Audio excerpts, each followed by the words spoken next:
see we got quite a few people still checking in. I'm going to give them a chance to get checked in and get seated, then we'll be able to get started. We appreciate you coming out here on this third Monday in October for the special town meeting of the fall.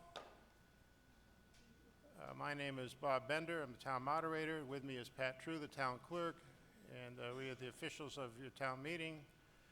Joining us up here tonight are the Board of Selectmen, Rick Pinciaro, Laura Mailman, and Hal Lloyd.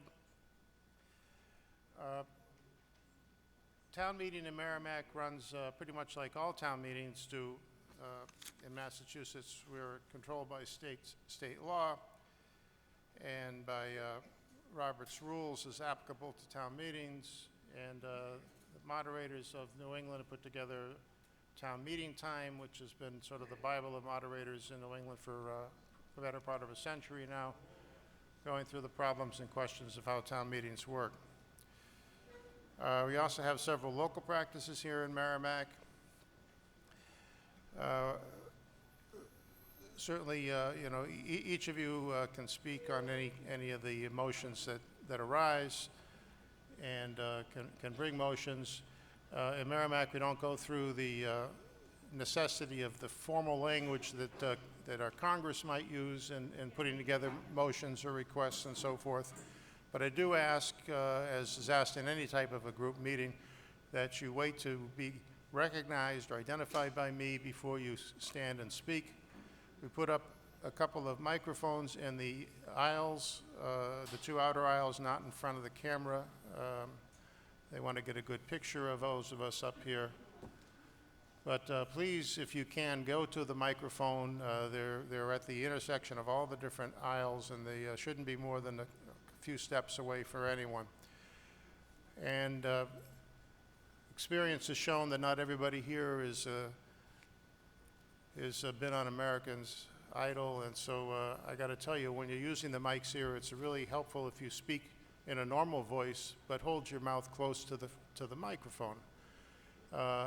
6 inches isn't close. You don't have to kiss it though, but it is nice if you get your mouth up there, and if you speak in normal tones, the microphone will actually pick up your voice and will carry it through the room. There are people like me who don't hear that well, and we really appreciate it if you feel that you have something to say, that you say it in a way that those of us here can hear it. As far as length of speeches, as long as you have something to say, it's generally my practice to allow you to continue to speak, but we're not looking for filibusters up here either. And after a few minutes, I'm sure everybody else wants to have a chance to say something about what you said or about something else. Try to say something that other people haven't said already. And that requires you to listen to what people are saying. And if you listen to what people have to say and you have something to add to it, we have a productive discussion. Like everything, there sometimes are questions that people feel that we could talk about all night. Unfortunately, we aren't going to talk about anything all night. Merrimac Town Meeting, the way the rules of quorum work, come 10 o'clock, we expect to be finished with our business for this meeting. And so I keep an eye on that too when I talk about, I think we've heard enough and let's move on to something else. So treat each other with respect and courtesy of listening. It's helpful if you say who you are, because we have a reporter here and she likes to put nice quotes down, and so if you say the brilliant things and don't say who you are, no one's going to know. So, add your name to something. And we try to let other people speak before we bring you back up for your wrap-up type of speech. The other thing is that try to speak to the issue, as they say. If we're talking about this, I don't want to hear about that. If we're here to talk about the Red Sox, I don't want to hear about last night's Patriots game. So, listen, because to say, listen to what's going on and speak up to it. Those of you, I had a question. I recognize some of you in the back by the table, by the American flag. Are you registered voters? here in town, or not registered voters? The tables usually are not registered voters. And I ask because it's a little easier for us to count registered voters if they take seats in the main floor and not sit at the table. The table is reserved for those who are not allowed to vote in town. All right.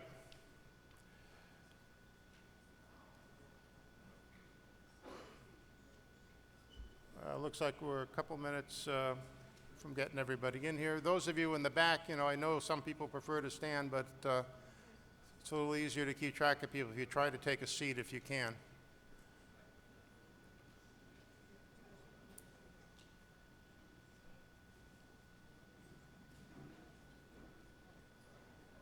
Say there's still a lot of seats over by the far wall.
All right. All those R's are creating a problem, huh?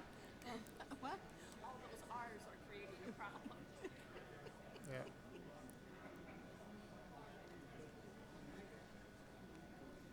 All right, if everybody has their seat and they're in place.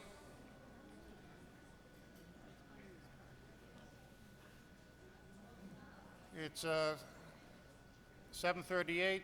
Call the special town meeting to order.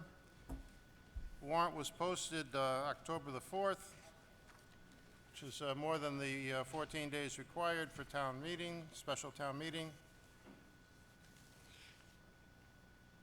Is there a motion? Mr. Moderator, I move that the town vote to increase the amount raised and appropriated in Article 1 of the April 30th, 2013 annual town meeting in the amount of $9,487 and amend the following lines. Line item 29, Finance Department salaries, $2,962. Line item 54, Police Department salaries, $5,590. Line number 72, Board of Health nurse salaries, $624. Line number 79, Council on Aging salaries, $311. I second that motion. All right, as to Article 1, it's been moved and seconded that we amend 4 lines of the omnibus budget that was Article 1 of the annual town meeting last spring. Line 29, Finance Department, 54, Police Department, 72, Board of Health nurse, 79, Council on Aging, all lines about salaries. Any question or discussion as to this? All right, seeing no one wants to speak, we'll bring this motion to a vote. All in favor of the motion? All opposed? It is adopted. Article 2, Mr. M- Yeah. 113 River Road. I would like to request that we move Article 12 up to this point in the meeting, please. All right, it's been moved to take up Article 12 next. Is there a second to that motion? All right, here, moved and seconded. To take up a matter out of order on the warrant requires a 2/3 vote. The reason for it is if two-thirds of the people want to take it up now, we'll take it up now. If we want to take it up later, we'll take it up in regular order. This article deals with what's called the discontinuance of a portion of River Road. All in favor of taking this up at this point? All opposed? Well, I think that more than two-thirds, but I only see one person opposed, so we can take this article up at this point. Is there a motion as to Article 12? I think this was a petitioned article. Yes. Do you want to make a motion then, sir? I'd like to make a speech if I could. Well, we need a motion. Yeah. Ron, All right, Ron. let me help him. Oh, the article? Yeah. It's Article 12. I'd like to make a motion. Okay, hang on a second. If you've got what your materials are, right behind Mr. Perry there is a microphone. And maybe you can, all right. If you're trying to, you can bend it up so it's up towards your face. Testing. Yes, you passed the test. Okay. But if you got to lean over every time if you're going to do that. I'm used to that. All right. The first thing is you got to make a motion. I understand it was a motion that was was not drafted by the selectmen, so it was drafted by petitioners for this article. Yes, the All right. motion. I have a copy of it here. Do you have a copy of it? Yeah, I've got one. Well, let me read it. And if it's you say it's your motion, then you can say so, and I'll get a second and go on Okay, from there. thank you, sir. All right. Mr. Barnes moves that the town vote to rescind the vote of the Board of Selectmen for the petition issued to the Merrimac Valley Planning Commission by the Board of Selection pursuant to Mass General Laws, Chapter 82, Section 2. A petition for discontinuance of a portion of River Road known formerly as Merrimac Street and Water Street, a portion between the intersection of Middle Road and Skunk Road, located in the town of Merrimac, Essex County, Massachusetts. Is that the motion you want to make? That's the motion I want to make. And there's a second? All right. What do you got to say, Mr. Barnes? I have a short speech. You'll be recognized after this speech. Mr. Barnes. Thank you. I would like to thank all of you for coming out tonight in support of our mission to save River Road for our future enjoyment. For the benefit of the voters represented here, some history. On September 10, 2012, the Board of Selectmen voted to eliminate the right-of-way on River Road and give it back to the abutters and prohibit the citizens any access for any reason, including recreational. Our mission is to make the town voters aware of the fact that our town fathers are giving away a beautiful asset without consulting any of the 5,000 taxpayers and voters of Merrimac. Yes, they posted meetings and held public hearings on this subject, but to my knowledge, no one was aware of the fact that they were giving away our road. My mission started 2 years ago at the Board of Selectmen meeting on March 14, 2011, of which I attended for the Planning Board to review 5 Broad Street. They had some questions on the parcel which I addressed. Then Earl Baumgartner called for a vote on a motion to discontinue River Road, stating, quote, "We cannot justify spending any hard-earned taxpayer money on 2,500 feet of roadway that has no use." This motion was tabled for further review. I was in a state of shock. I couldn't believe that they were giving this away. What the residents of Merrimac are not aware of is the fact that there's no matter what we do to River Road, it's going to cost us something. In a town meeting on 1976, River Road was voted a scenic road, making it eligible for certain general government funding programs. Most government funding is usually in a form of 80% grant and 20% local costs. I've done a brief review, synopsis, of the TGC report that was done for the Board of Selectmen on River Road. Quickly, I'll go over it because I know everybody's anxious to get going on something else. There are really 4 alternates proposed in the report. The first was boulder wall. Engineering cost $65,000. These are estimates. Construction cost $1.8 million. Town cost 20%, $384,000. Mr. Barnes, can you be sure to use the mic? When you turn around to face the back, the mic isn't going to pick you up. You can hold the mic by your hand if you No, want. that's okay. All right. I don't Don't get so far away, because I got to keep an eye on you and you on me, so. I want to catch your attention at sometimes. Thank you, Bob. All right. Dad. Alternate 2 was sheet piling, steel sheet piling. This is a method in which they take 5-foot by 20-foot sheets of corrugated metal. They stand it perfectly upright, perpendicular to the ground. They vibrate it and they shake it into the ground. Now this material down there is very, very loose. If they were to vibrate and shake that bank, you know where it's going to go. Also, the problem with steel sheeting is if you hit any obstruction, being a rock 6 inch in diameter, that's where the sheeting stops. And sheeting is usually used for groundwater issues. This issue is not groundwater. It is surface water.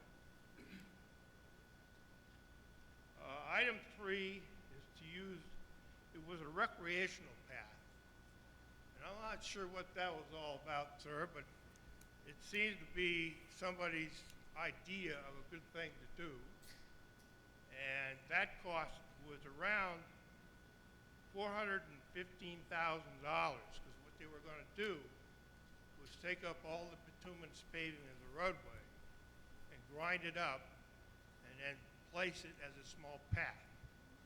Now, if you take that bituminous up, in my opinion, you've lost that whole hill from runoff, from stormwater. So the bottom line here is, most of the costs that the town would have to absorb for repairing River Road is around $400,000, more or less.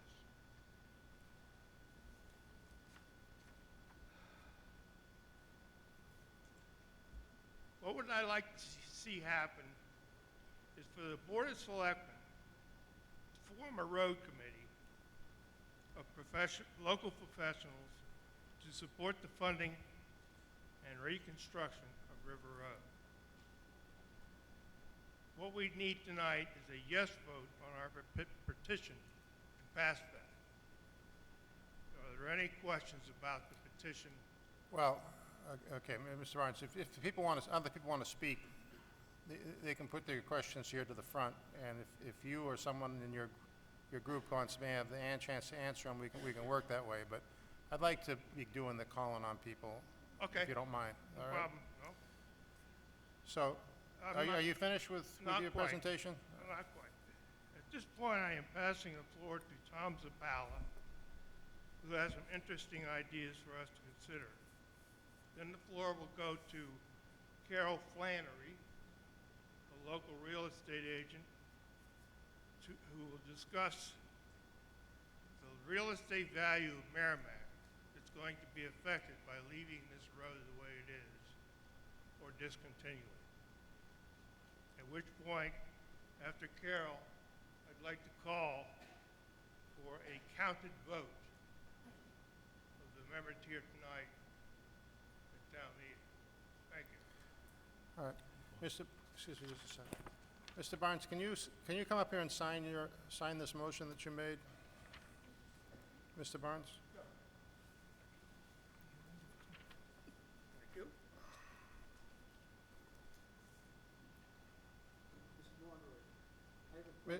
You want to get up over to the mic? Sir, please, use the mic. All right. Okay, my name is Harry Bowen, and I'm a former selectman from the 1980s, former finance committee chairman from the 1970s and 80s.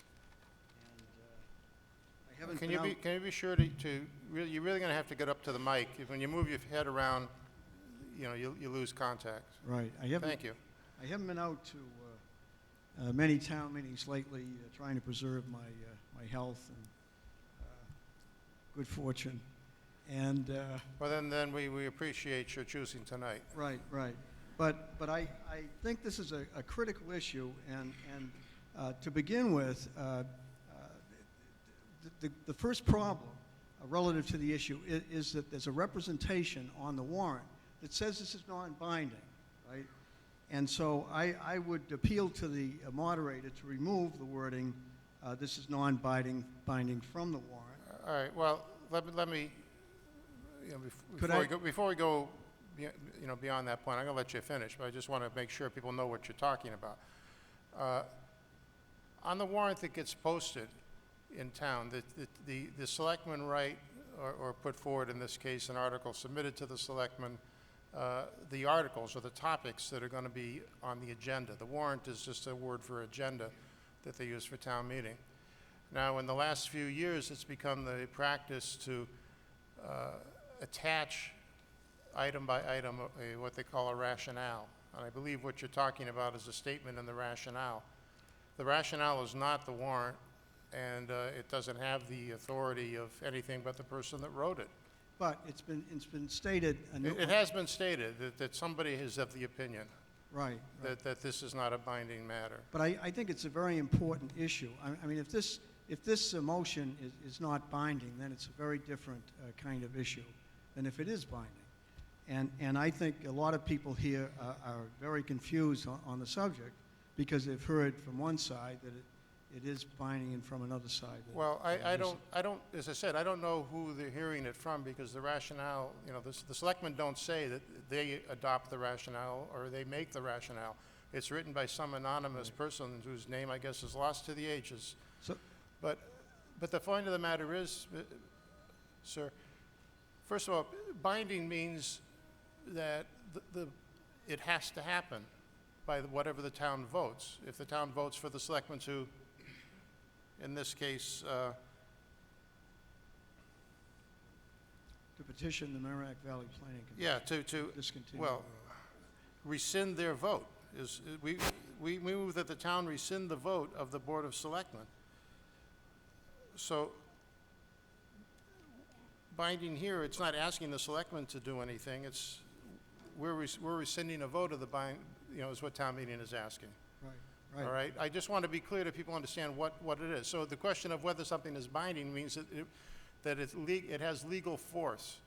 That vote will be rescinded by the vote of this town meeting. Exactly. All right. That's what binding is. Not binding means that it is the opinion of town meeting that it be rescinded. Exactly. But the power is in someone else's hands. And if it's non-binding, what that means is the selectmen can basically proceed with their plan to provide the Merrimac Valley Well, the Planning Commission. the power is petition. not in the town meeting's hands, because if it's not binding, it's not the power of town meeting.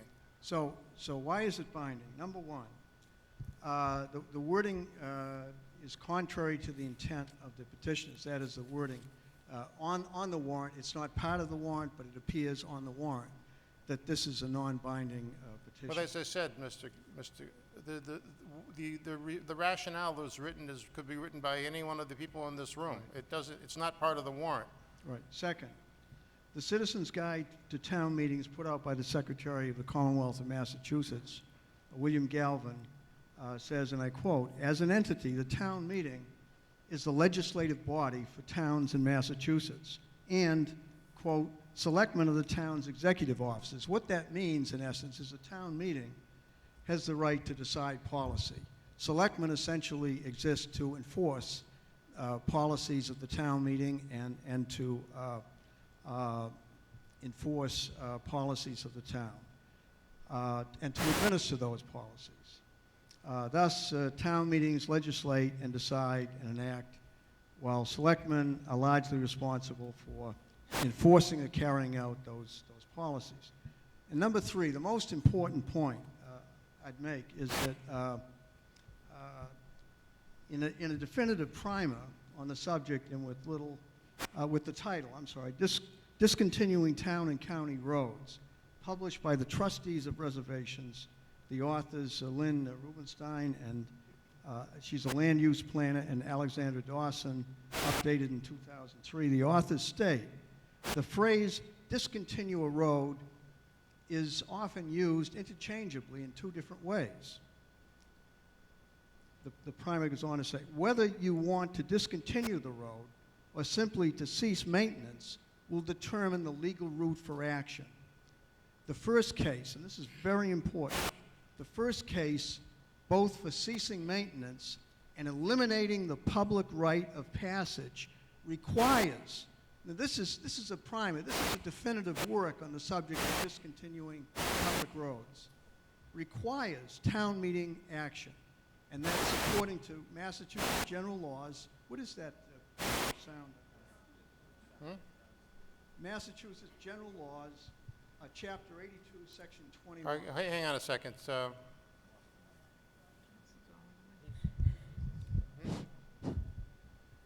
Pause for technical difficulties. Okay. So, back to that point. The first case, both for ceasing maintenance and eliminating the public right of passage, requires, not optional, requires town meeting action. It requires town meeting action. That's according to Massachusetts general laws, chapter 82, section 21. Ceasing responsibility for maintenance, but continuing the public right of passage can be accomplished by the Board of Selectmen action pursuant to Mass General Laws, Chapter 82, Section 32A. So in other words, the Selectmen can cease responsibility for maintenance, but they cannot stop the public right of passage, right? Only the town meeting has the responsibility, has the right to do that. So let's Okay. be clear on that subject. All right, I think we heard what you had to say, but if you were finished, would you please leave the mic on the stand? Well, I have one more point. All right, but I know it's difficult to be dispassionate, but it's easier if the mic Right, stays right. in one place. Thus, the town meeting not only has the binding right to rescind the vote of the Board of Selectmen to petition the Merrimac Valley Planning Commission to discontinue a portion of River Road and the public right of passage thereof, but in addition, in my view, the town meeting is compelled to rescind the vote of the Board of Selectmen petitioning the Merrimac Valley Planning Commission for the discontinuance of a portion of River Road because the Board of Selectmen's action is in violation of Massachusetts General Laws, Chapter 82, Section 21. In addition, Chapter 82, Section 2, cited in Article 12 on the warrant as a basis for the Board of Selectmen's authority to petition for discontinuance of the road to the Merrimac Valley Planning Commission does not give the Board of Selectmen the authority to act without town meeting approval. Thus, Mr. Moderator, it's very crucial that people in this audience know that what's happening here tonight is incredibly critical, right?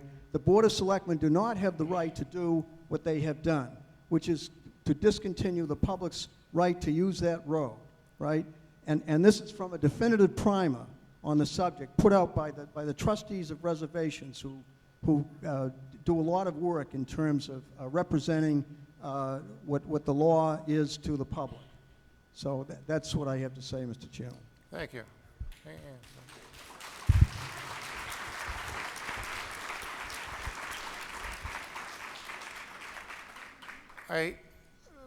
Before we continue, I want to just, for organizing where we're at, what was raised here was a point of order, And in a sense, it's not an amendment, but it's raising an important side issue, which is there a legal consequence, or what is the legal consequence of voting on this motion? And it's a little different question than, do you want the motion to pass or not pass? The question is what is the effect, the legal effect of a town meeting vote? Is a town meeting vote necessary for the selectmen to do what they've asked? Is it not necessary? And so if you want to speak to that, I'd like to get that issue discussed before we get into the merits of whether you want this road to be continued or not continued, that part of the question. So you want to go, Mr. Well, if I might. Mr. Pensiero? Can you speak to that particular issue? Yes, as it so happens, and any of you that watch our meetings on TV, we pretty much tell you that we don't operate in a vacuum. We try to make sure that we're bringing in as our team partners those professionals to be able to help us make decisions. And in this particular case, what Mr. Bowen is citing, we did receive a legal opinion on, because it's important to know whether or not we're proceeding properly and legally and not wasting everybody's time. The chapters and verse that Mr. Bowen cites are in the opinion that we have received, and that we do in fact have the legal authority to be able to make some of these decisions on behalf of the town as your elected officials. But that being said, this is a county road layout with the easement granted to the old Essex County Commissioners that no longer exist. So when we were discussing this as a Board of Selectmen, we did some research through our legal counsel to determine what was the proper way to proceed, because as a county road, the Board of Selectmen did not have the authority to make those decisions. And that is when we discovered that we needed to get in touch with the Merrimac Valley Planning Commission and ask them to hold the hearings to be able to gather the evidence together, because it was in their authority alone to be able to make a decision as to whether or not the easement that was granted by the property owners that created the road, whether the easement is dissolved or not. So that's what we have done. We haven't tried to overstep our bounds. We've proceeded carefully and cautiously to make sure that we are making the proper decisions and bringing together the right amount, the right people to gather this evidence together. So I think that was probably what you wanted me to say. Mr. Pinchard, and what's the date of the opinion you're referring to? October 21st is the most recent one. Today. That's correct. All right. Well, I just want to wrap this pointed up here. Mr. Pinciaro is saying that to you that according to records, River Road, or this portion of River Road at issue, was actually a county road of Essex County, not a town road of Merrimac, and has received opinions that discontinuing a county road is not something that the town does, which is why the petition was made to the Merrimac Valley Planning Commission. Mr. Bowen is talking about laws involving the discontinuance of a town road, and it may not be the same law that apparently from the two positions you've heard. Now, many of you know what I do for a living, but what I do here in town meeting is I moderate town meetings. And I can tell you that the advice from not that I sought the advice this time, but the advice that town meeting time gives and so forth is when town meeting is faced with a legal question, such as we have here, as to what is the power of town meeting. Does town meeting have the power to compel this decision, or does town meeting have a power to make a recommendation as to what happens? Those are questions of law. They're not something that's subject to a vote of town meeting. Town meeting can say and bring forth an article like this. The article is not out of order. It's whether the decision of town meeting alone decides the fate of River Road. That's a legal question that town meeting can't decide. So it's important for town meeting to debate what it wants to do and what it wants to say, but the legal impact of that is not something that town meeting has control over. courts will have to decide if there isn't agreement as to what the consequences of this vote is. But the town meeting decides what the vote is. We have a motion, and we can debate it, and we can reach that decision. So, unless someone has some other legal information to comment on, I'm ruling that we cannot make a decision about whether this is a binding vote or not. We can only make a vote as to what the town meeting wants to do. And that's where we will proceed. Mr. Avicella. Would you step back to the microphone, please?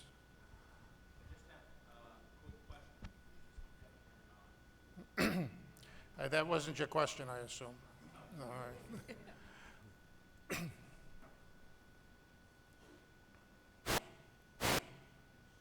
Thank you.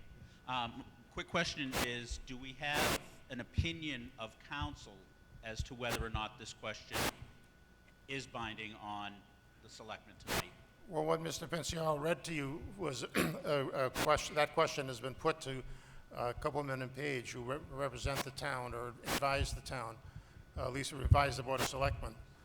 And Copeland and Page are of the opinion this is a county road and it's not subject to the statutes that the town road situation is. I understand that, So but they said that the vote would not be binding. that doesn't seem to follow logically to me. Well, the logic is the town meeting doesn't actually control what counties do. I understand that, but the question on the warrant, my understanding of the question on the warrant is whether or not the, for lack of a better word, the request of town meeting to have the selectmen rescind their petition to the planning commission is binding or not. Copeland and Page has told us that that is correct. You do not have the authority to be able to override the decision of the Board of Selectmen. Okay, the point that Mr. Avicella is making is it's not a question of whether the selectmen have the power to close the road if it's a county road, but does town meeting have the power to tell the selectmen, yes, ask the county, or no, don't ask the county, and make that binding? Is that correct, Ms. Harris? All right, and Mr. Pinciaro says it's the opinion of the attorneys that the selectmen have consulted is that no, town meeting cannot control what the selectmen do in that regard. That's their opinion. As I say, it's not for town meeting. Mr. Bowen. All right, I'll tell you folks, I'll take 2 minutes yet on this, but it's really not something that we can decide by town meeting what the law is. We can decide what we want to do. But the town meeting can vote whether or not, in their opinion, this issue is binding or not. Well, That is a right of the town meeting. well, the town they can say what they want about what they think the law is, but it does not going to change what the law is. That's what I'm saying. But what can have an impact is what you want to do regarding River Road. If you want to say keep it going, then a vote of town meeting says keep it going. If you want to say don't keep it going, it says don't keep it going. But the legal significance of that is not something that the vote of town meeting can change. Right, but the town meeting has the authority. I have the right to challenge your ruling on the Absolutely, subject. that's what you're doing right now. Exactly. And the town meeting, at that point, has the authority to then vote on the subject of whether it's binding or not. Now, Yeah, yes, but you can call an elephant a camel as long as you want, and it's not actually going to change. right. I think what the problem is, that the lawyers who provided the Board of Selectmen with this interpretation were just assumed that the selectmen had the authority in terms of acting for the town. Well, have you read the opinion? I haven't read the opinion, but, Okay. but let me read you Chapter 82, Section 2, which is the basis for what the selectmen have done. It appears in Article 12, right? Chapter 82, Section 2. That's the statute involved here. Right, Mass General Laws. It says specifically, if common convenience and necessity require a new highway from town to town or from place to place within the same town, or the alteration, relocation, specific repair, and here's the important part, discontinuance or discontinuance of maintenance of an existing highway, application therefore shall be made by petition in writing to the county commissioners. That's exactly what the selectmen have done. To the county commissioners having jurisdiction thereof, which is the Merrimack Valley Planning Commission, right? So the town has the right to petition, but the selectmen do not have the right to act contrary to the wishes of the town meeting on the subject, right? Okay, It's the town meeting that controls. This is what Mr. Abasella just said. So, as I said, I think we have it very clear, Mr. Bowen, that there's a legal question. This is a legal question as to whether or not the town meeting binds the selectmen or doesn't bind the selectmen. But I'm telling you that that's not a legal question. The town meeting can't vote to change what the law is. The law is what it is. All right? So we will decide what we want to tell the selectmen by voting on the motion. And if the selectmen are bound to follow it, they will do so.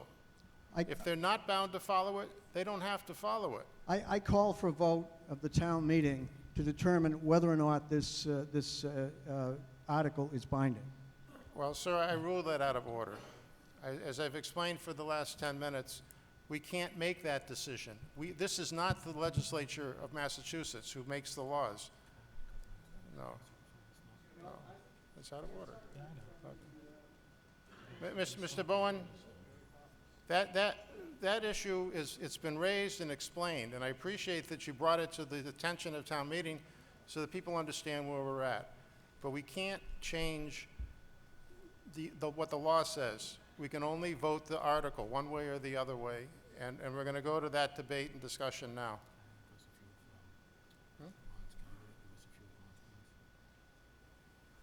All right. Okay. Just out of fairness, I want to let the selectmen at least make their opening position also, as we've heard from Mr. Barnes as to the petition's opening position, and then we'll move into discussion. Yes, sir. Moderator, I'm not finished yet. I have 2 people. I understand you might have all 100 people here, and I'll call on people when it's their turn to talk. Okay, you know, you don't get the floor and say that I yield the time to someone else and so forth and so on. That's never been the way things run here. The moderator calls on the order of speeches. And out of fairness, when we have a hotly contested thing, we hear from the primary spokesman for each side first, and then we open the floor. And that's what we're going to do. So, Mr. Pinciaro, if you want to speak to this. Thank you, Mr. Moderator. I think the easiest thing to do is probably just address a few of the points that Mr. Barnes had made. He brought up a couple of dates.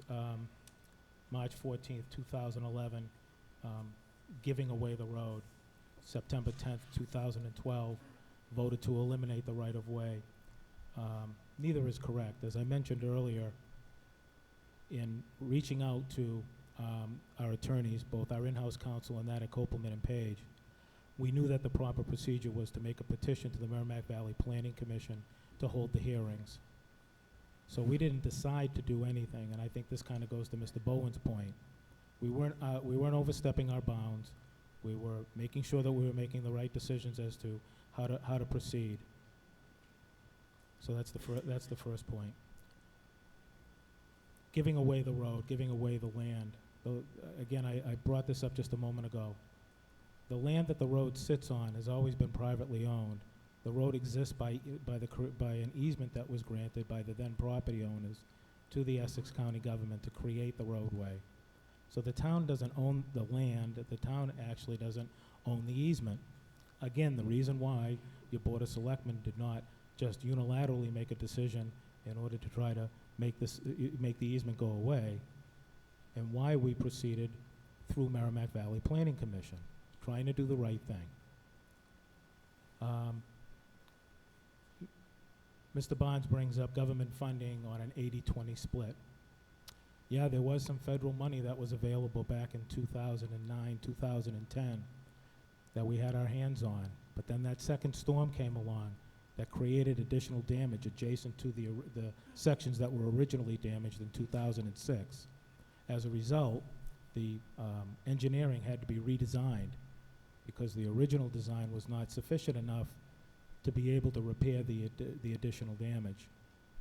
That was still under an 80-20 plan. This was federal money.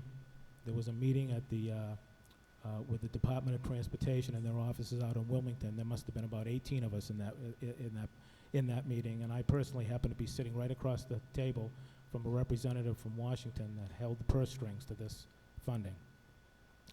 Made a promise that even though the funding for this program was going to be dissolved, that if we met certain deadlines in redesigning the repair and got the accurate cost together, we promised that that money would stay available to us. We met all our obligations. Unfortunately, you know what happened. The federal program closed. The money went back into, someplace else within the Washington budget and has never been made available since.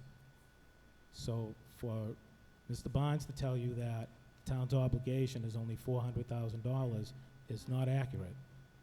There is no money. There are no 80-20 splits. If the town was going to spend money, it would have to be out of our tax dollars. Our tax dollars are going to be between $3 and $5 million now to necessitate the repair. But let's talk about that. Mr. Barnes brings up a couple of the alternatives that were designed. One is the boulder rip-wrap wall, and the other one is the steel sheathing wall. Neither are probably going to look really good. I'm sure the boulder wall would look better than the steel sheathing would. But why were there only these two that were designed? Because the Army Corps of Engineers, which controls the rivers and waterways throughout the country, said that they would not allow or permit any type of a repair that would extend into the river. It's important to note here that one of the biggest reasons is because at this juncture in the river is where the channel snakes in closest to our side. So they were very cautious about anything being built out into the river. This is also an important point to bring up. One of the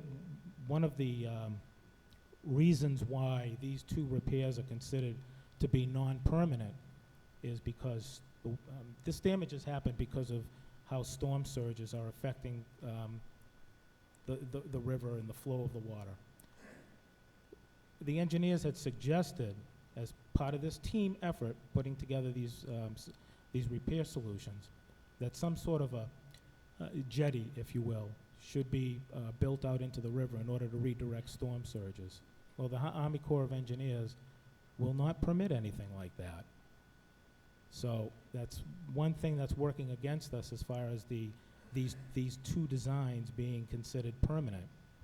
A third one was whether or not we could do something else with that section of the roadway as a recreational path. That was the Board of Selectmen's decision to pursue that. We thought that if we were able to go down that road, or path, no pun intended, that we might be able to get some funding someplace else. Unfortunately, we hadn't done all our homework at that point, and we discovered that the easement that was given by the property owners that created the roadway was an easement for a road only. So you've heard and probably read that we should reimagine another use for the road. Well, the easement doesn't allow for it. But that's the reason why a $415,000 option was in that study in 2010, because we were hoping that we might be able to go down and be able to do that and still at least save a portion of the road and keep it open. But again, the easement doesn't allow us to be able to do that. So,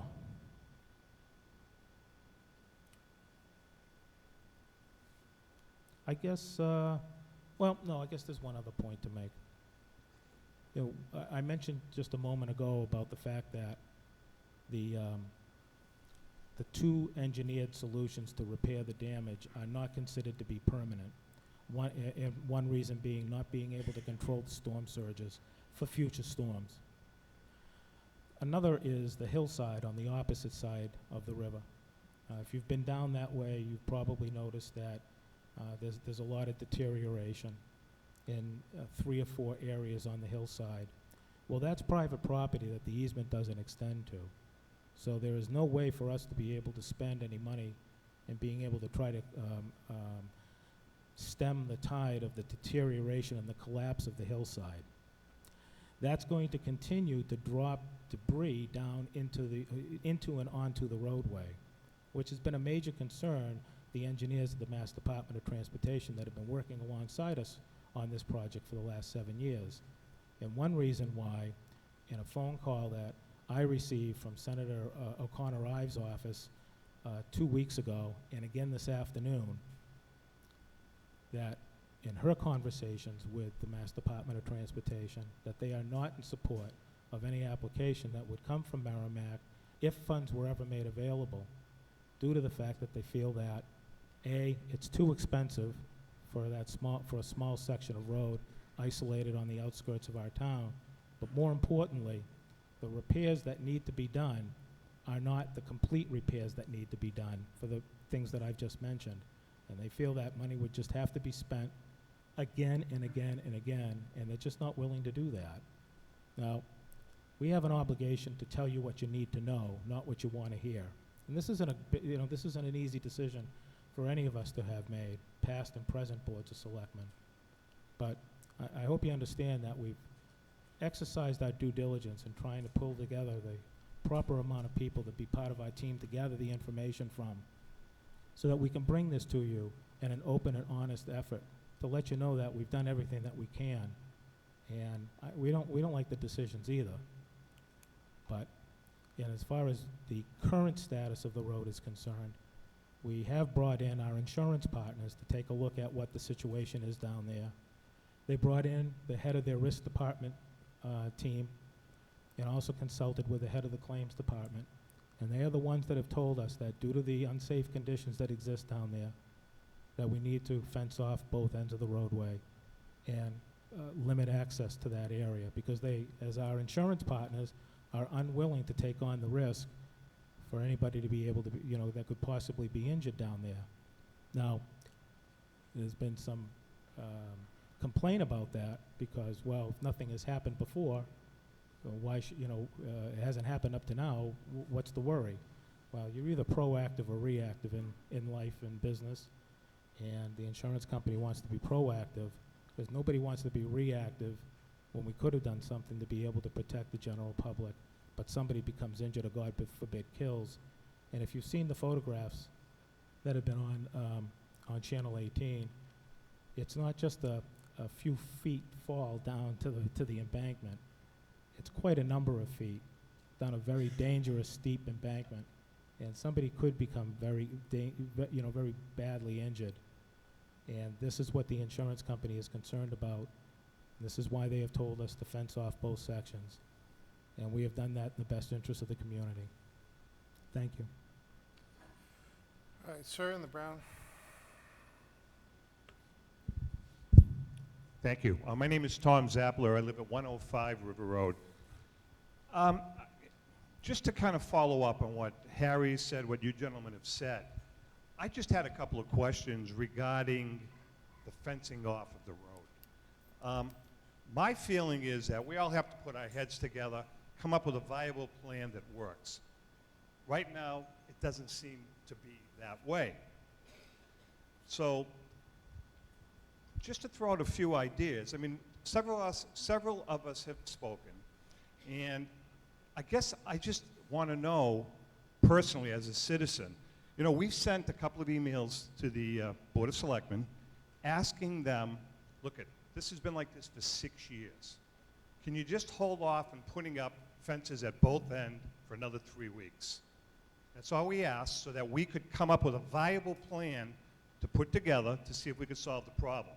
No one ever responded to our emails, and now you have two no trespassing signs up.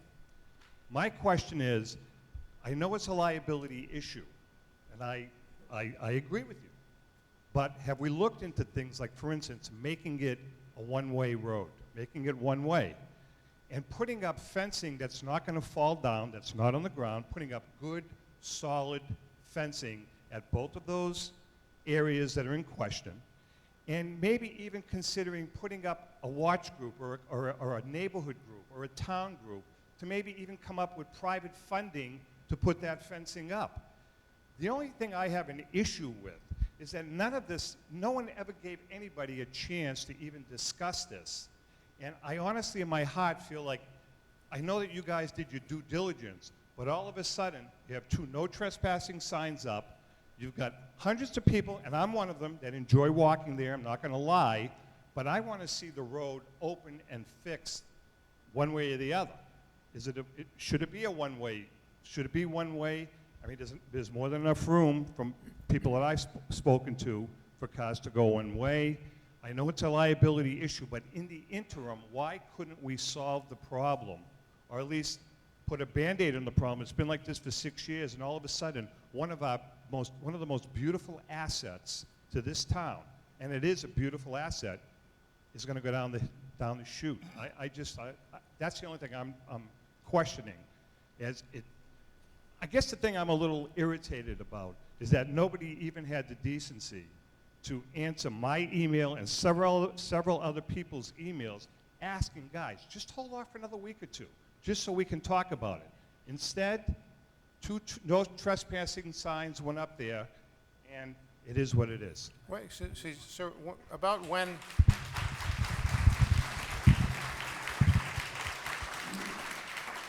I just want to get a little 3 bit of a weeks time ago. period. About 3 weeks 3 ago, the weeks sign. ago, and I have the emails, and there are other people that sent the same thing. Oh, About yeah, 3 but weeks ago. 3 weeks ago is when the emails, or 3 weeks ago when the signs went up? Or when- No, that's the what I'm signs asking. went up 2 days ago. Sir, this man has the floor, okay? The signs went up about Sir! 2. Are you talking to me? No, I'm talking to the person in the front row. The signs went up about 3 days ago. I went for my walk, and it was, as a matter of fact, I had a very humorous conversation with the poor guy putting the fence up, because he saw me walking. He said, "I'm just getting paid as long as they pay me."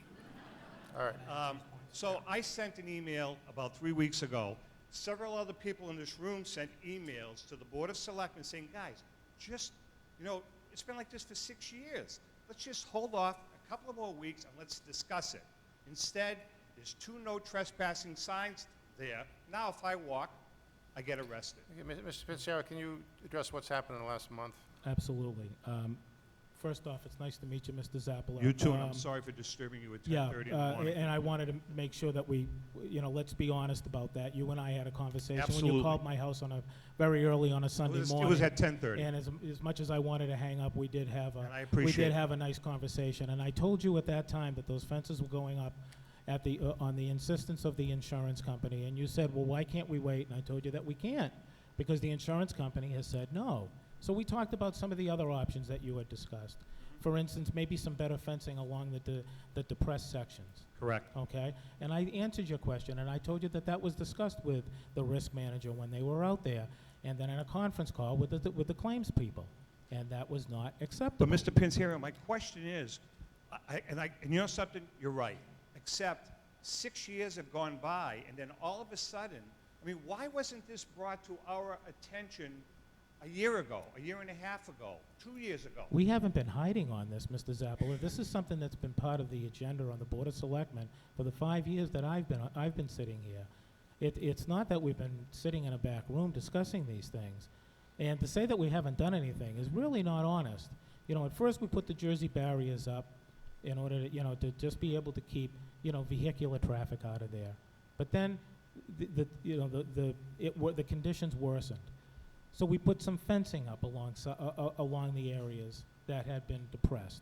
And that fencing, by the way, has been down for probably 2.5 to 3 years. Well, we can debate that, but nevertheless, I think you're helping me make my point, and the one that the insurance company made, that no matter what fencing that you would put up there, ultimately somebody is going to get in there and vandalize it.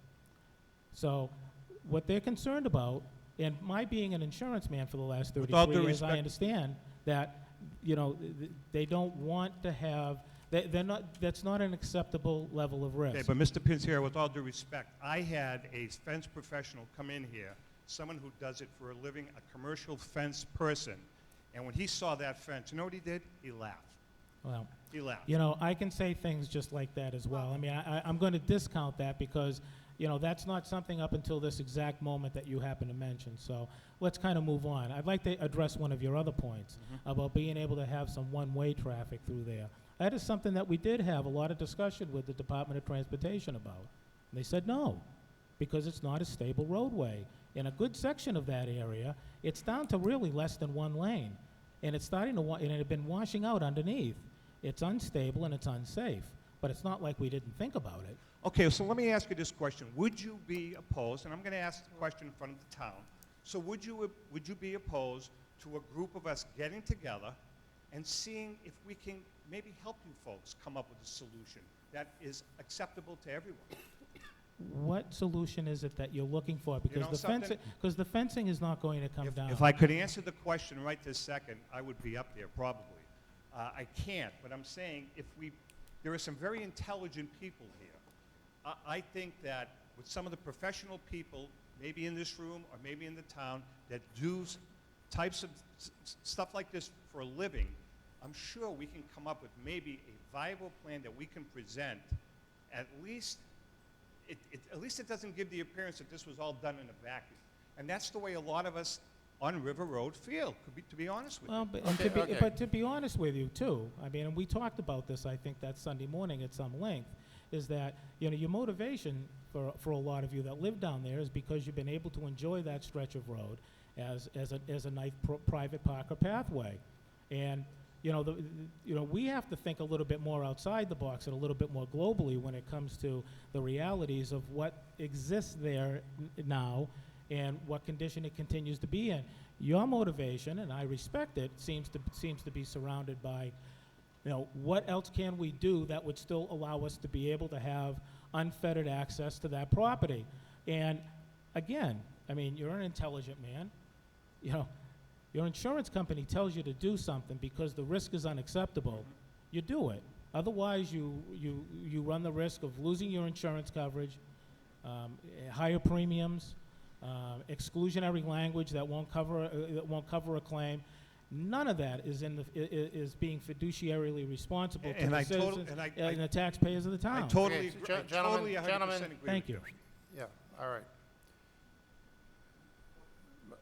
Mr. in the corner?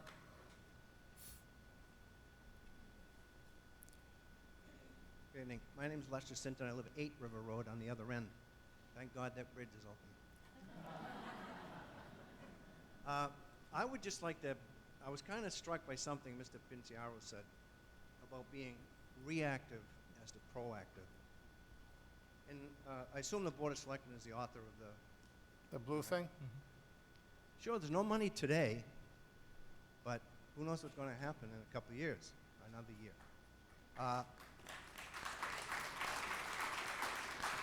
You know, when an easement, and I have no idea when this easement was created.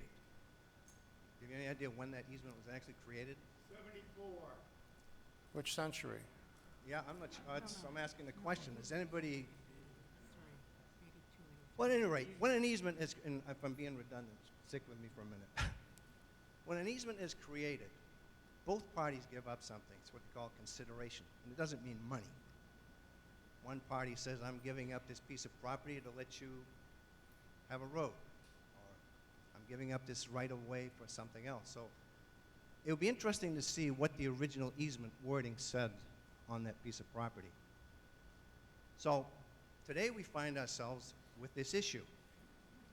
And I commiserate with the Board of Selectmen. I was a selectman in a town not too far from here, about the same size for 9 years, and I have to blow my brains out with questions just like this. This sheet here says very blithely, let's dissolve the easement, give it back to the abutters. Then the next page says, but we can always take it back. I can't imagine down the road, by giving this easement up to the abutters, A, it improves their property, gives them a substantial undue right that none of us have. So secondly, what would it cost to have that easement purchased back when, let's say, money comes up? I think the Board of Selectmen really needs to, it sounds like you've already had the mind made up, but it would certainly take time to pause and consider being proactive instead of reactive and give this thing time to percolate.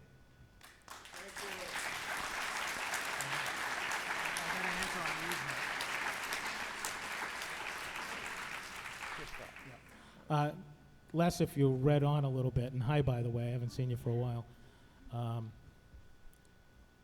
we, you know, again, we don't do things in a vacuum, and we don't do things without trying to make sure that we ask and answer these questions. Legal counsel has told us that the easement can be reattained through the eminent domain process, but unlike, you know, having to pay fair market value for land that you would acquire through the eminent domain, because you're reacquiring an easement, there would be no damages, no value that would have to be paid out to those property owners. So, so that door is left open.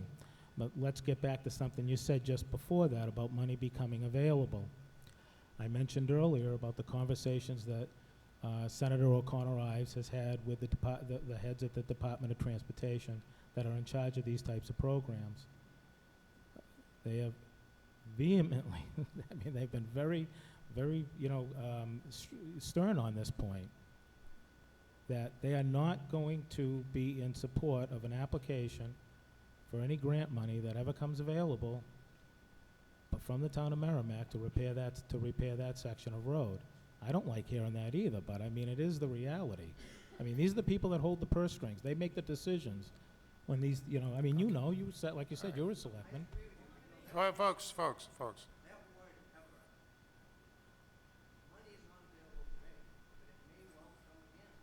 So, you know, it's like selling something, it's like selling a car that you can't find the car you need.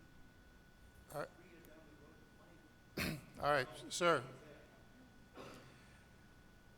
I'm looking, Mr. Bourne, for, make sure other people have a chance to speak before we get back to repeats. Yes?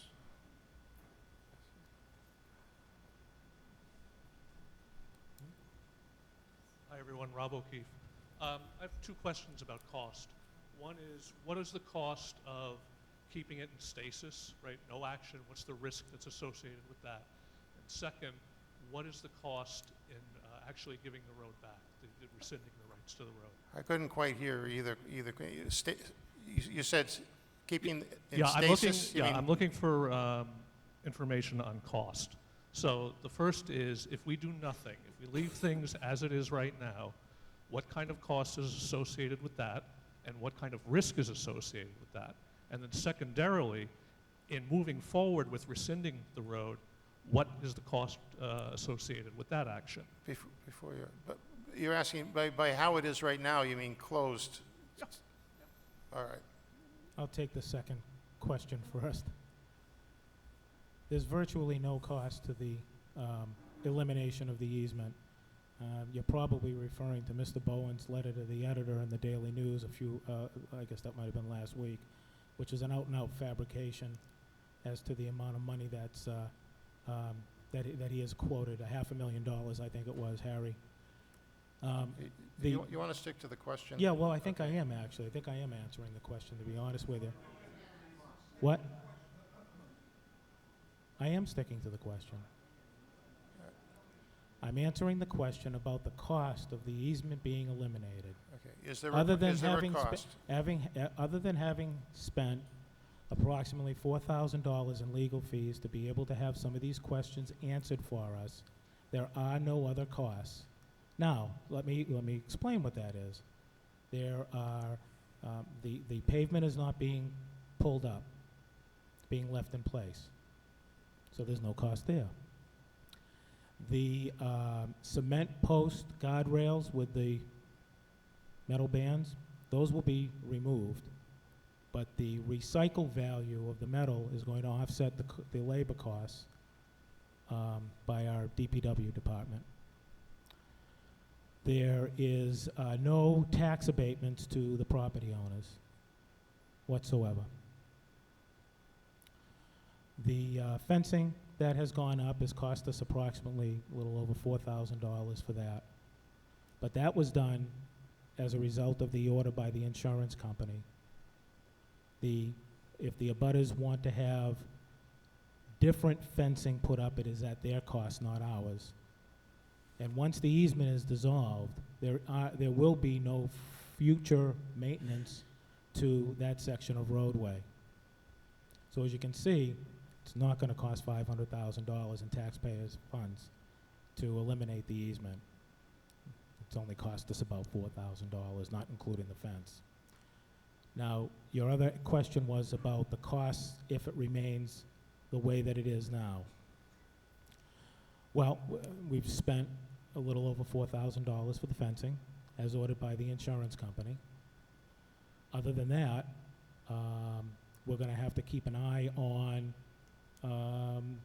you know, the maintenance of the road. But again, it's not going to have, right now it's getting a lot of, you know, bike path and pedestrian and motorcycle traffic, and that's going to be eliminated, so that's probably going to help us in being able to cut down on any potential future maintenance costs. I hope that answered your question. Thank you. Hey, Mr. Bowen, you were addressed specifically. You have anything you want to say as to Mr. Pincero's comments about you?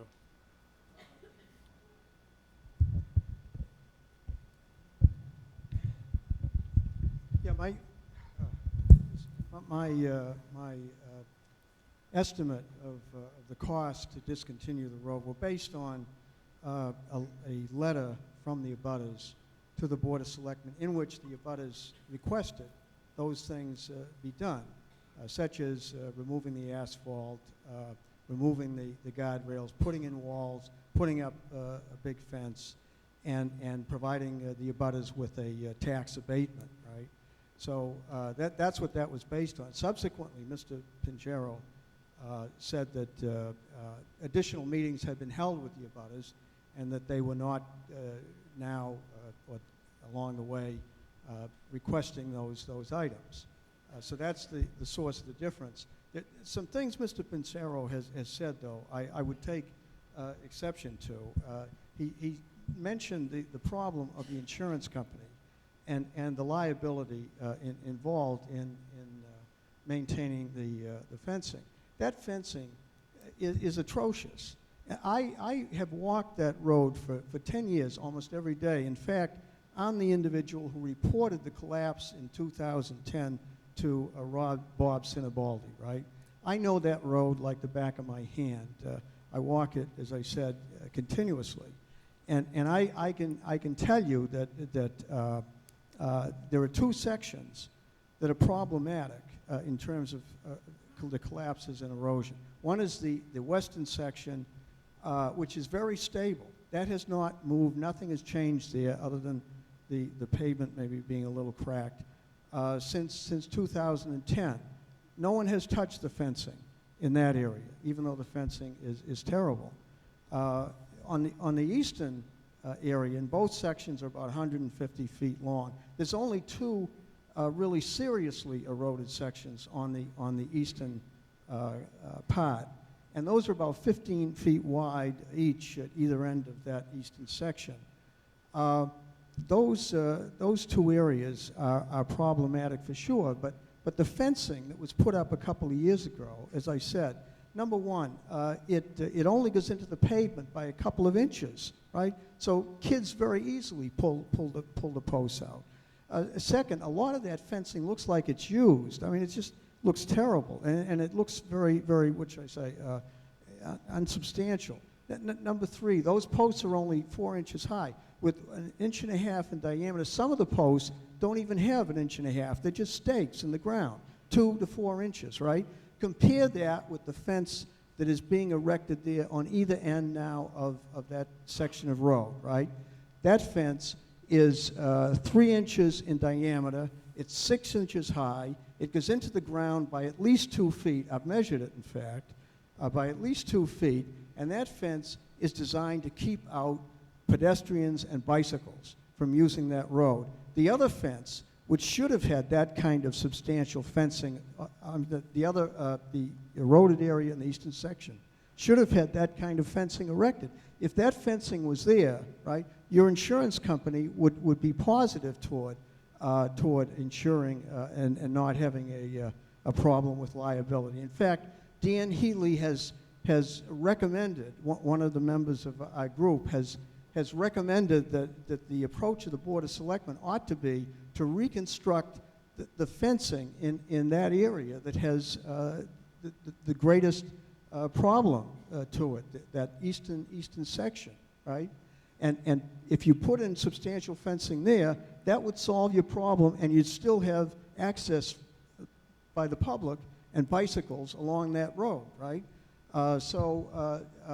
You have not, I must say, made an effort to deal with that fencing. Not only that, but you have put no signage for that road has been had problems for 7 years. Not a single sign has gone up warning the public of anything, right? In fact, some of the Massachusetts general laws require that signage be posted, which you have failed to do as a Board of Selectmen, right?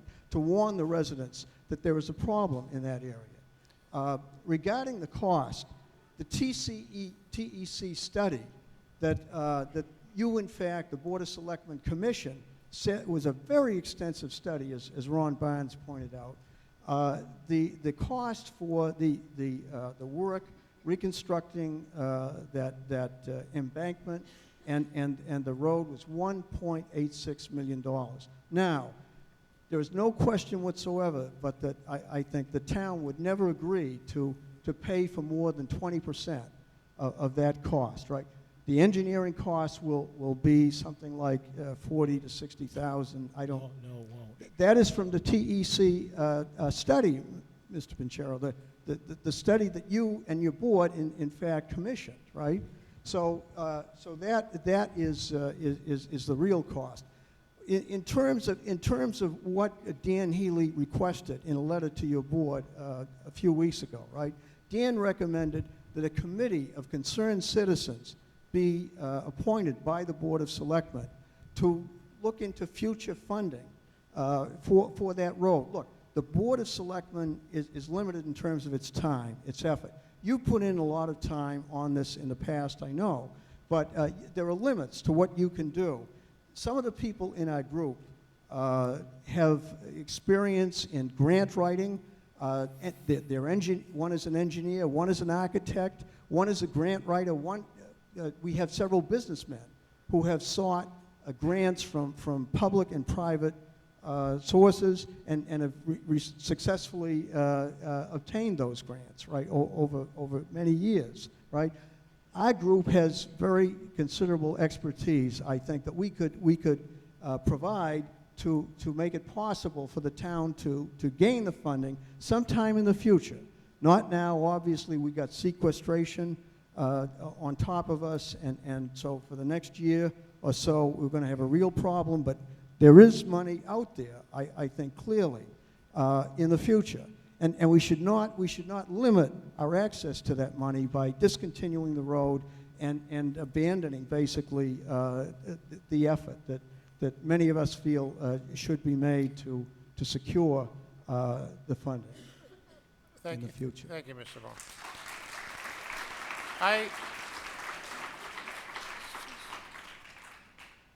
All right. I want to tell you procedurally, given the work of town meeting tonight, I want to limit us to 10 more minutes on this. There are some people who have their hands up with some questions that haven't gotten through, but we're going to take a vote on this before 9 o'clock, and we'll see where it goes. Yes, ma'am. Mr. Bowen, there's all the way over first.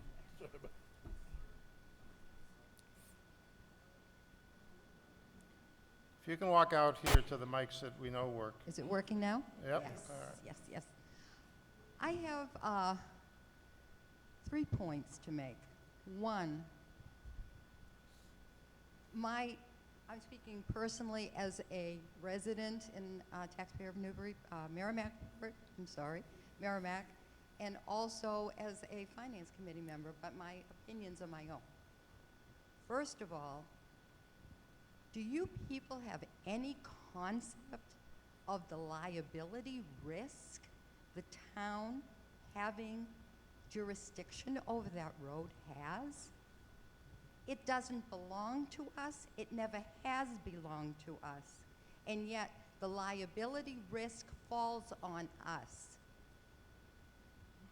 Secondly, there is a large contingency of neighboring people. Bottom line is, a vote of binding ruling when a small segment of individuals are appearing at town meeting with a special focus on this issue. I think that's wrong. I think that if, in fact, a vote is taken, it is my personal opinion, that it should be contingent on a town-wide vote. All right? I've been down there. And it, excuse me, I reported it also, because it is an accident waiting to happen. Thank God the years have gone by and nothing has happened so far. The potential of damaging injury to somebody or individuals or kids, who are the ones that probably knocked the fence down, all right, that is in fact a very real potential. And who's going to pay for it? Not only the people that get injured, but if the town loses or becomes a risk situation to insurers, we're in deep trouble. That's my opinion. All right. Yes.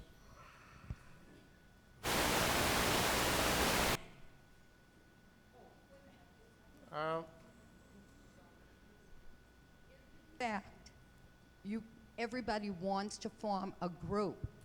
Why don't you just form the group to resolve the situation and make it a usable passageway with the people who own it? Folks, The people who own it. Petition them. okay, ma'am. My name is Susan Coburn, and I live on River Road. I'd like to make two comments. I agree that the road is very hazardous, and I frequently walked that road, particularly with our dog, until it became narrower. It became littered with broken glass, and it was just untenable to continue walking there. However, the other point that I would like to make is that road is accessible for our entire community of Merrimac.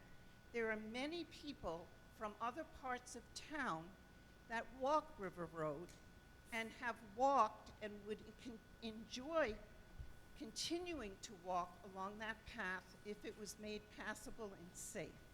So it's just not for very small people of Merrimac. It is for the entire community of Merrimac. Thank you. Sure.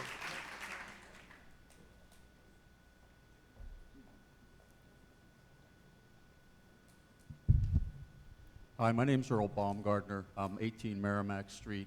I was on the Board of Selectmen for 6 years of the 7.5 years that the road's been closed. I had a whole speech written, but most of what I have to say you've already heard, so I'm not going to repeat it. But I do have a couple comments that I think are important.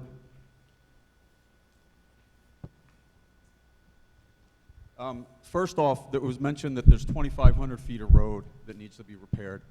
It's really 1,260 feet. That's not a lot of road if you consider the cost that's associated with that. And we didn't make this decision in a vacuum, folks.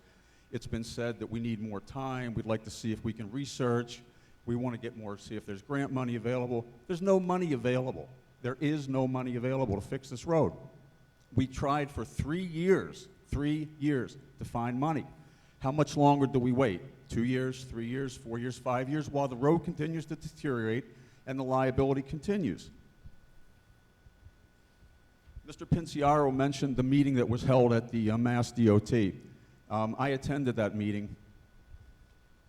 And I want to just give you an idea of the number of people that were at that meeting. As Rick said, there were 18 folks. Here are the people, some of the people that were at that meeting. In addition to Rick and I, our finance director, our then DPW directors, representatives from the town. Let's see, we had, there was a representative there from Representative Harriet Stanley's office. There was a representative from then Senator Steve Bedore's office. The head of the Mass DOT Highway Divisions was at that meeting. The District 4 Highway Superintendent was at that meeting. representatives from FEMA, the folks that were funding this, the Army Corps of Engineers, geologists, civil engineers, environmental engineers, and a lot of other people. We made it clear going into that meeting that we thought that it was very important that we get that road fixed. And we made it clear at that meeting, as Rick said, that we get the road fixed. There were several meetings after that on site to view with the additional damage that was done by the storm in 2010. The decision that was made by the experts, that being geologists, Army Corps of Engineers, highways folks, civil engineers, and so forth, the decision was made, and what we were told was the road can't be repaired.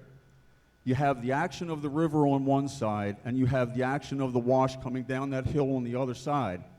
And what we were told was if we fix the road, we were going to be back in 20 to 25 years doing the same thing for the same millions of dollars. So here's the bottom line. It's not $1.8 million to fix the road anymore. It's $4 to $5 million to fix the road.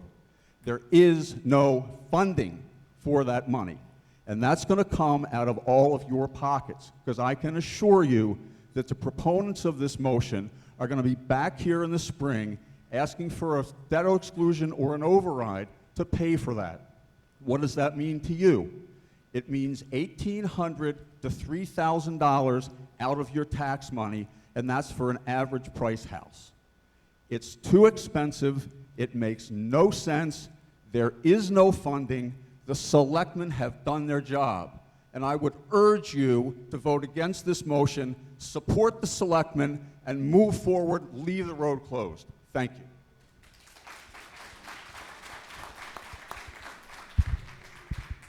Yes, ma'am.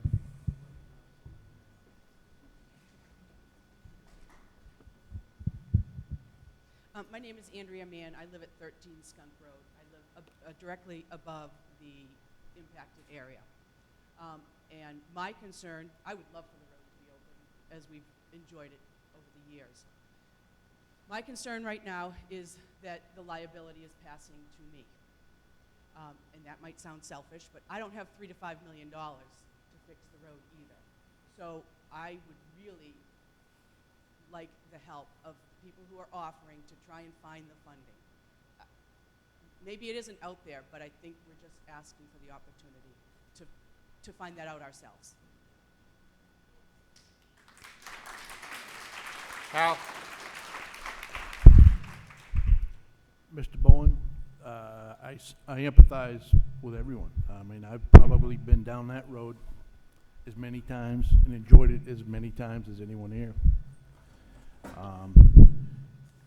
You speak as if once this road gets discontinued that it could never come back into use again, and it can. Money, I agree that some point in time, not in the foreseeable future, I'm talking, not in 2 or 3 years perhaps, but perhaps, at some point in time where the economy improves enough and the government gets flush with cash again, these kinds of programs will come back in spades. But in the meantime, the town can avoid the liability of this. And I think that's what's driving it from the selectmen's point of view, is the liability of it, someone getting hurt down there. There are people, you don't have to travel far in this area around here to find where there's people taking advantage of insurance opportunities. That's a prime one down there. If I lived somewhere else and was so inclined, I'd go down there and just fall. Okay? It's an accident, a financial accident, waiting to happen. And there's really no need for it. The abutters don't want it used, they don't want to keep it open as a pathway. They got their reasons. But our professional advice has been that if money becomes available later on, the easement can be regained. Okay? And I would support that. I hope it does happen. And to the committee you guys want to form, that's a great idea. But I don't think you need selectmen's approval to do that. you know, you can do that on your own. That would be, you know, even if you want to include the abutters, work something out with them. You seek funding. You don't need permission from the selectmen to do that.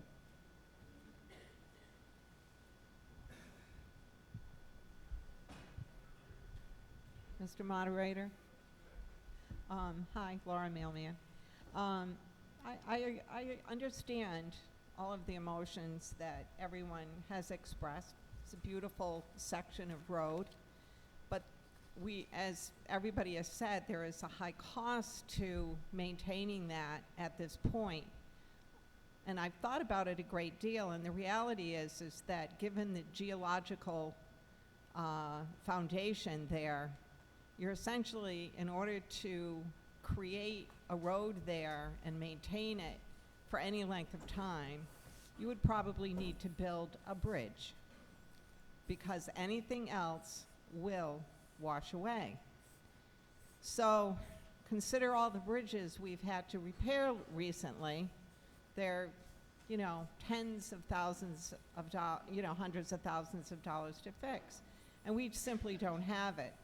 But I also want you to consider all of the other things that are happening in town, because we don't just work on one thing in the town. We have to consider many things that are going to cost our community.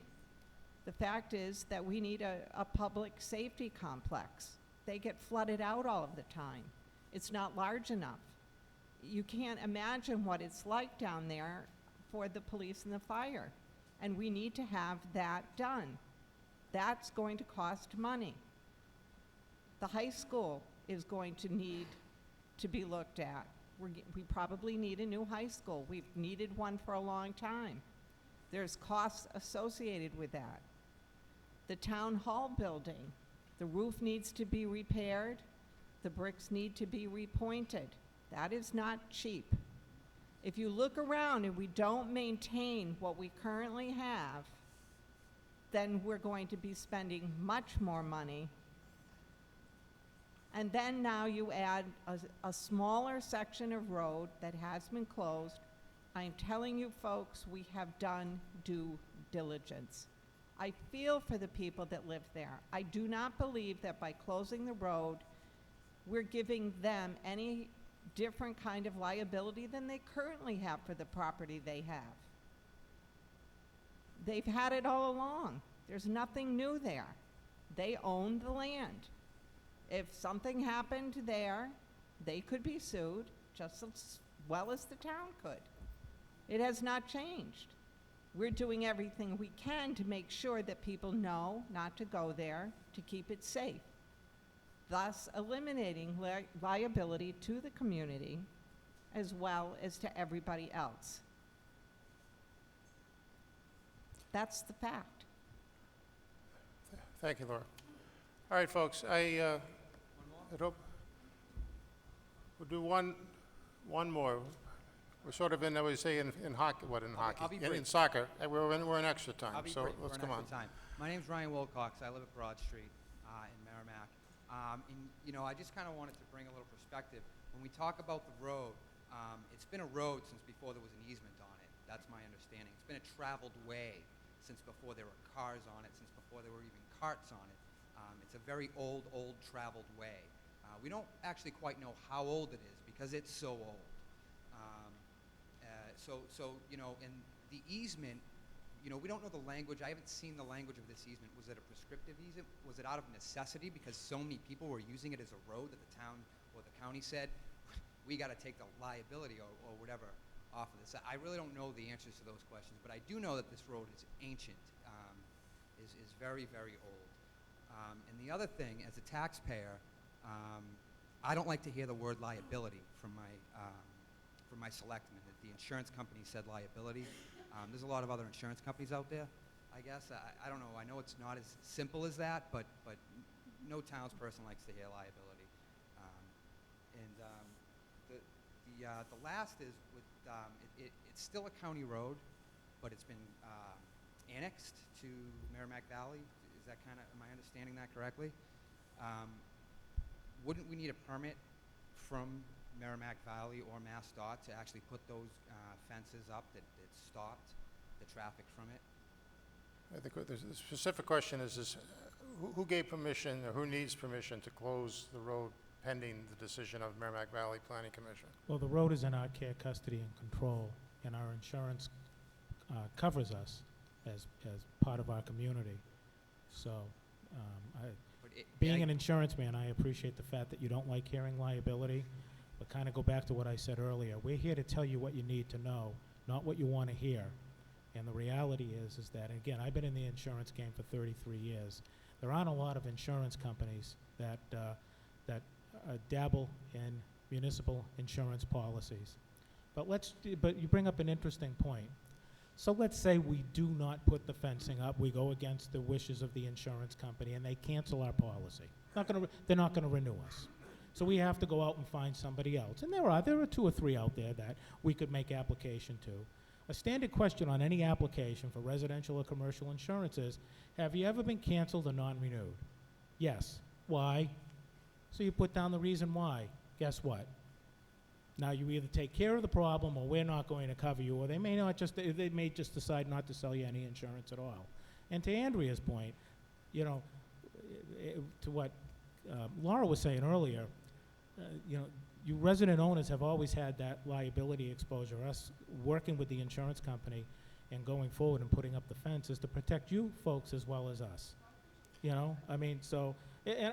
know that you do. I think I just want to be able to, extrapolate on the point a little bit. This is not the time for extrapolation. Oh, sorry. I was trying to answer all the questions, and I get lost a little bit. We're never going to get all the questions. My last comment is, is that it's still a road. We're using it to walk on. Just because cars don't drive on it does not mean that it's not a traveled way. It's traveled every day by people from all kinds of towns and everywhere. It's just that there's no cars on it right now, and that's fine with me. Cars or no cars, I'm still going to try to go on it. So, thank you. All right, thank you. As you say, that is the last word.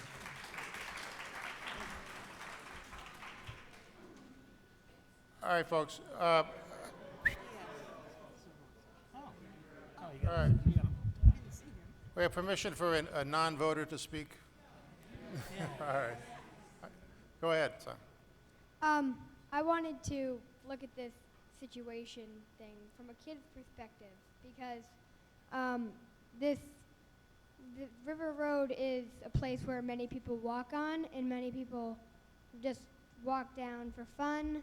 People will walk their dogs down, they'll ride their bike, they'll just walk down it, and people enjoy this road. And I think it should just stay as it is, not like with all the erosion and everything, but I think we should fix part of it, but make it so cars can stay off and just a trail for people to walk on. Thank you. Thank you.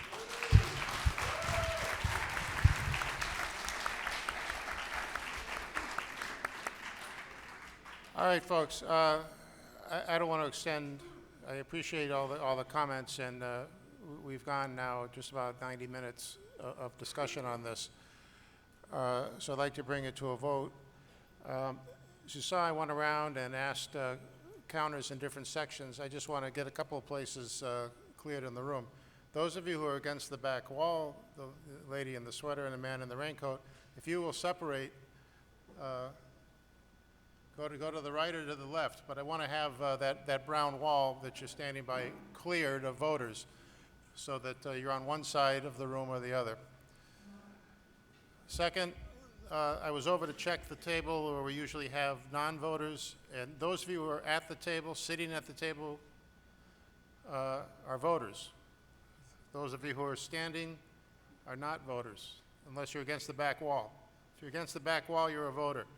If you're against the side wall of the building, you're not a voter if you're standing. So please take your seats so your votes will be counted. All right. The motion is here to vote is to vote. The motion is for the town meeting to vote to rescind the vote of the Board of Selectmen petitioning the Merrimack Valley Planning Commission concerning this River Road. All in favor of the motion? in favor of asking the selectmen to rescind its vote?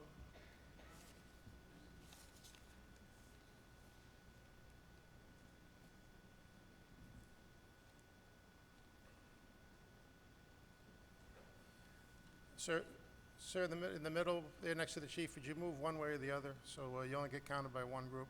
All right. Thank you.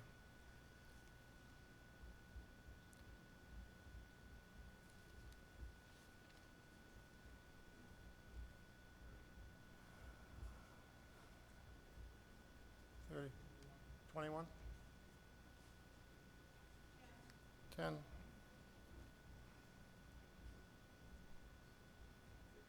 34, Phil? 13. All right, thank you. And all those who vote no, do not rescind your vote?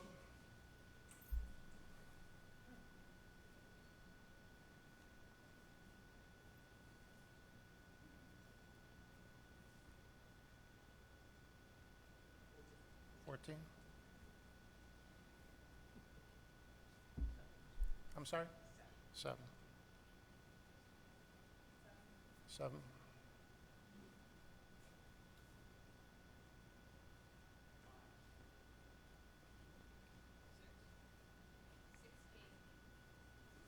And up here we got.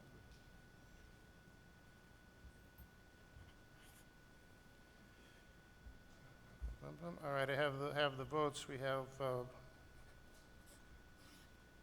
little music while I add up the numbers.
All right, folks. See what happens when you don't have music? Everybody starts making their own music. All right. We have tonight, on the motion, those voting yes, asking the selectmen to rescind. The vote is 126. Those voting no is 58. I'm not 100% sure whether 2/3 makes a difference, but there's 2/3 anyway. And 125 to 58, the motion is carries. 126 to 58.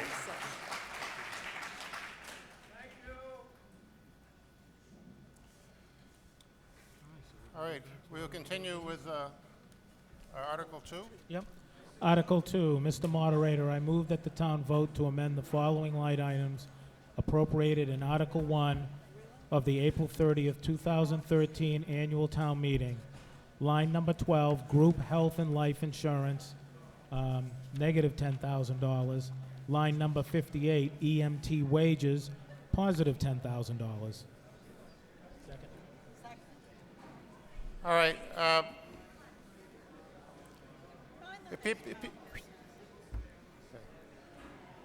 Those of you who are leaving, if you please do so as quietly as you can. All right, the motion on Article 2 is to make an amendment on the omnibus, just like it was on Article 1. The omnibus that we adopted on annual town meeting, April 30, 2013, As regarding line 12, group health and life insurance, and line 58, EMT wages, the motion is to take 10,000 from line 12 and add 10,000 to line 58. Are there any questions or discussion as to this? All right, appearing that there is no questions or discussion, I'll bring this to a vote. All in favor of the motion making that change? All opposed? It is adopted. Carol McLeod? Carol, Article 3, we tabling that, the veterans, because it's not regionalized? Motion to table? Okay. Mr. Moderator, we move to table Article 3. All right, it's moved and seconded that to table any action on Article 3. That requires a 2/3 vote to take it off the warrant. This would have concerned the veterans agents and veteran salary. Any questions or discussion about tabling? All right, all in favor of tabling that matter? All opposed? It is tabled.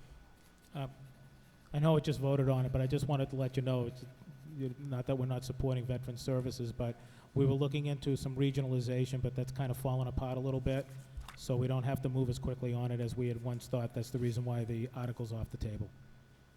Article 4, Mr. Moderator, I move that the town vote to increase the amount raised and appropriated in Article 1 of the April 30, 2013 annual town meeting in the amount of $94,176 and amend line number 87, Pentucket base assessment. I second that. All right, so moved and seconded that we amend line 87, the annual assessment for Pentucket, the base assessment, as you call it, by changing the amount of the request has changed to increase it by $94,176. And so the motion is whether the town approves the new amount as amended. So the new amount as amended would add $94,176 to the assessment to Merrimac for the current fiscal year. Are there any questions about that? Yes, sir.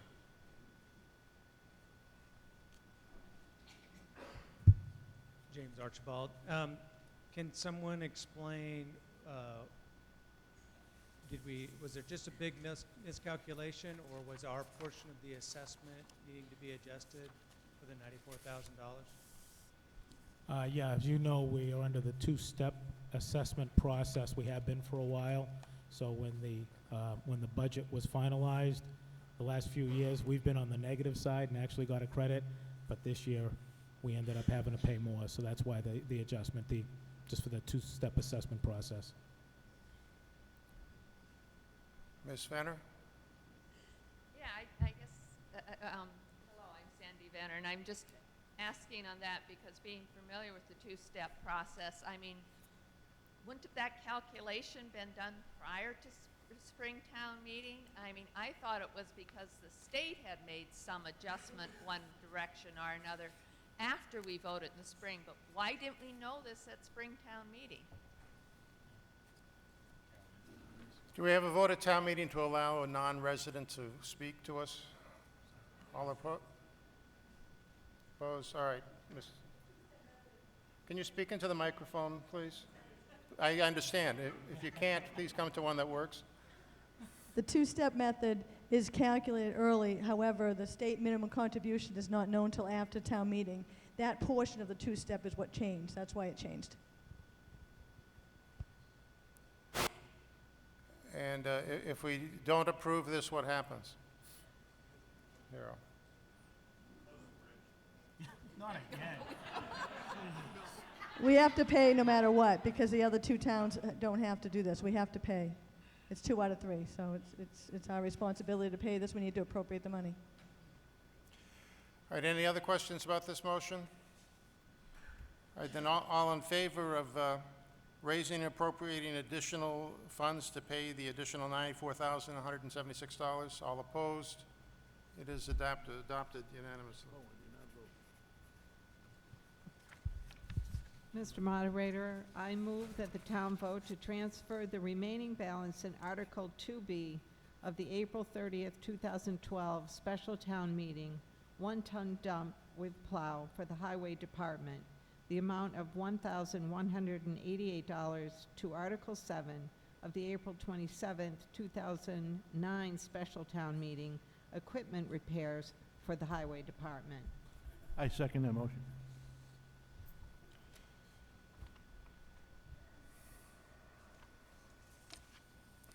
All right, it's moved and seconded to transfer $1,188 that remains in Article 2, Part B of the the special town meeting of April 30, 2012.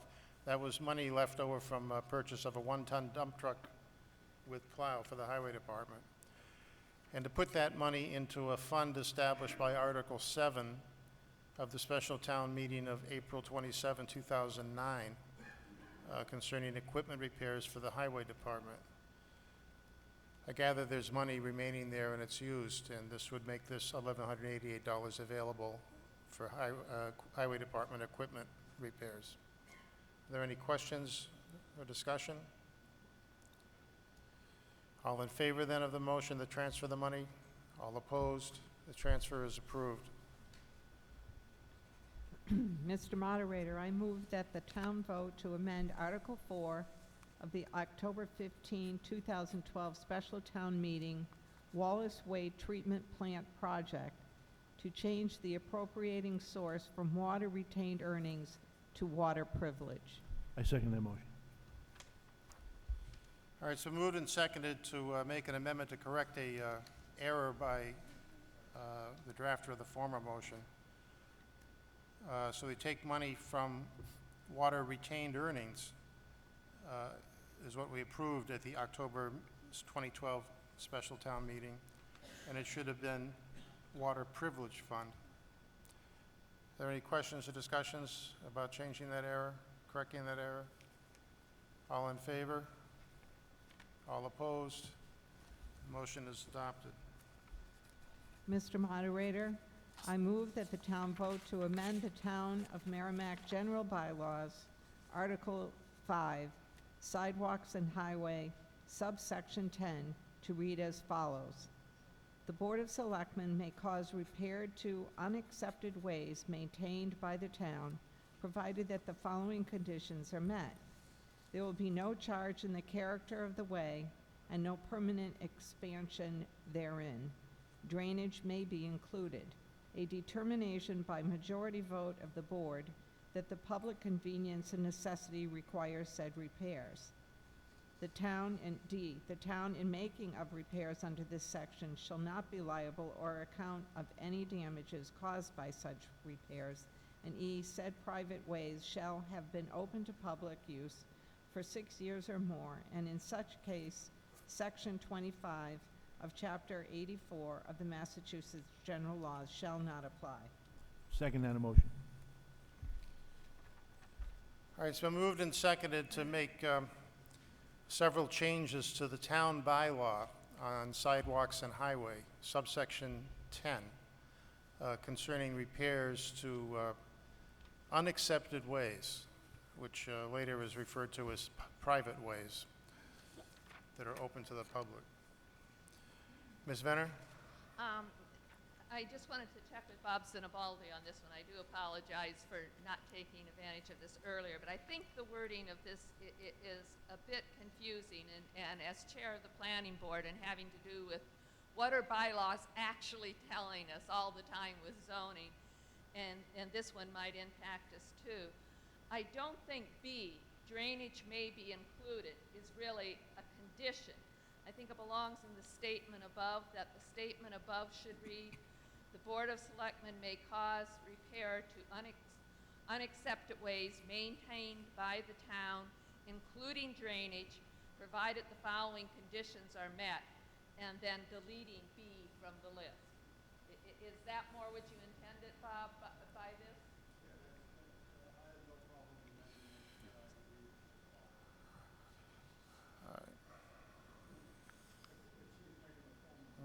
Yes, I wanted to make this in form of amendment after checking with Bob. All right, we're taking it as a motion that's been made by Ms. Venner and seconded by Mr. Sinibaldi.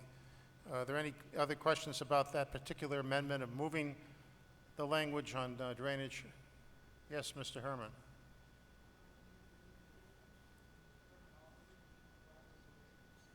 Okay, the question is there a difference in terminology between unaccepted ways and private ways? We'll get to that in just a moment.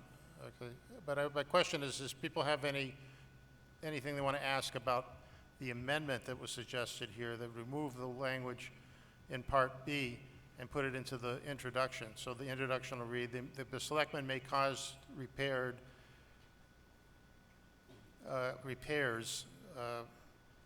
to unaccepted ways maintained by the town, including repairs to drainage.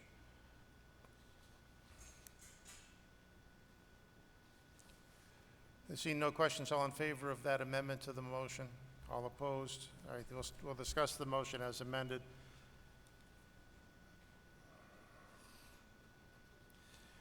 There was a question from Mr. Herman. Is there a difference? Is it significant that wording in one place says private way, open to the public, the other one says unaccepted way? It's the same thing. Was there a preferred term? We can use it in one place the same way?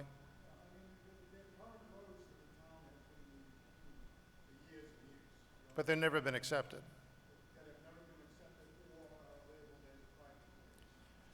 Well, I suggest that in E we say that said ways, because we're referring to these unaccepted ways maintained by the town, and just not use the word private. All right, is there a motion then to that effect? So moved. A second? Second. It's moved and seconded in Part E to strike out the word private. So just write said ways, which refers back to the ones in the introduction, which is unaccepted ways maintained by the town. All in favor of the amendment? All opposed? All right, we'll have the language so amended. Yes, ma'am.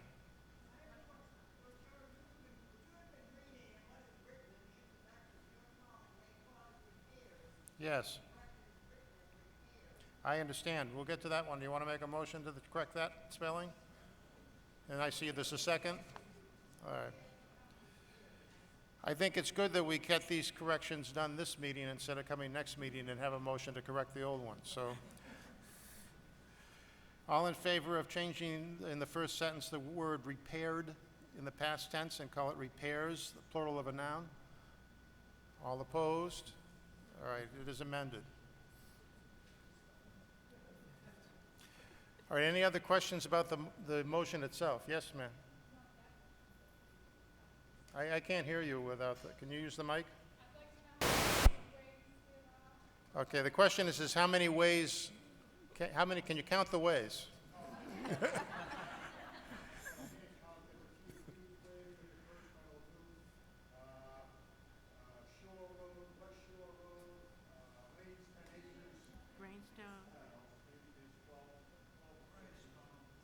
Okay, so the question, are these on the top of your list, or are these like follow the public ways? Do these follow the public way repairs, or is it a separate budget, or what?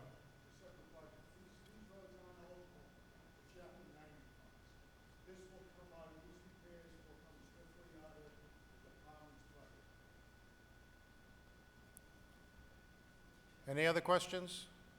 Yes. Yeah, thanks, Bob. Hey.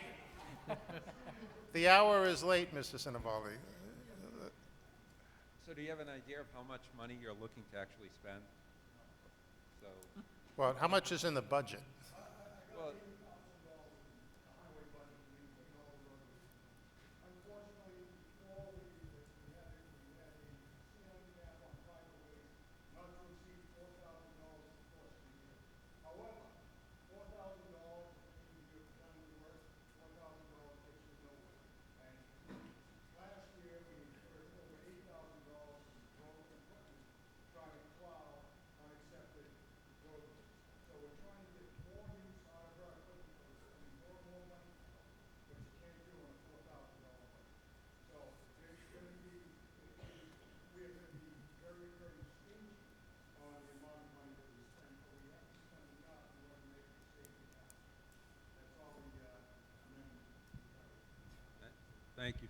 detailed explanation. Thank you. Mr. Moderator. Any other questions or discussion as to this? All right, so the motion then will bring to a vote as amended. The selectmen may cause repairs to unaccepted ways maintained by the town, including drainage, provided that the following conditions be made: there be no change to the character of the way or permanent expansion. A determination by the majority of the Board of Selectmen that the public convenience and necessity requires the ways must be made. The town, in making the repairs under the section, will not be liable for any damages caused by the repairs in such ways that have been open to the public for 6 years or more, and so forth. Will not be then, the provisions of state law will not therefore apply to those. All in favor of this as amended? All opposed? It is one person opposed, and so that's more than 2/3. The bylaw is approved. 75 to 1. Mr. Moderator, I move that the town vote to amend the Town of Merrimac General Bylaws, Article 6, Vehicular Regulation in its entirety, and replace with Article 6 as detailed in Exhibit A, available to view at the town clerk's office. I second it. All right, so moved and seconded. Here I would kindly suggest that in order to make a motion at town meeting, you actually have to say that Exhibit A is here and is attached to this motion.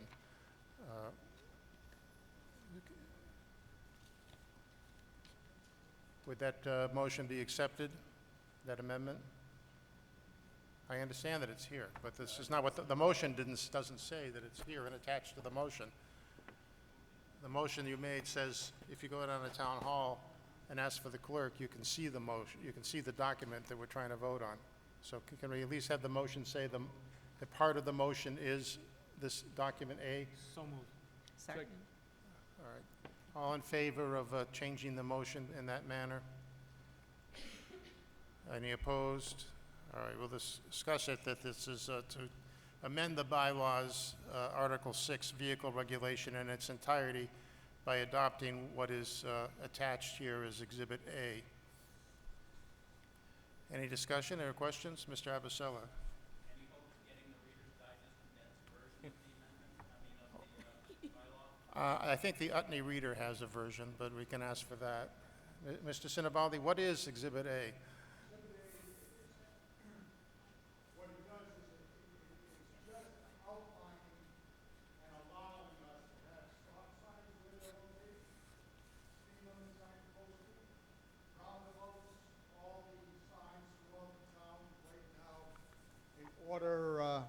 They all have to be adopted. They have to be spelled out where they are, and they have to be accepted in their location.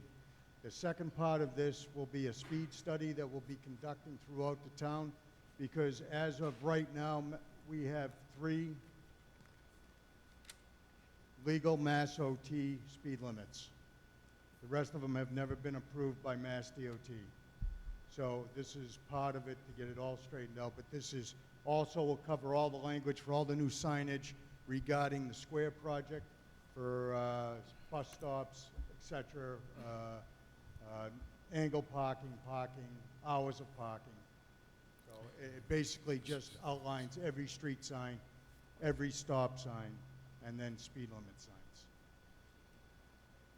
Yeah. Earl, I can't resist. Unfunded mandate. We've been charged with having to make sure that all these signs are legal, and that's why we're adopting this new bylaw. Well, I assume by unfunded mandate, you say that state law requires that signs controlling traffic be placed and put in position according to state law, and that's what we plan on doing. Correct. All right. Mr. Baumgartner?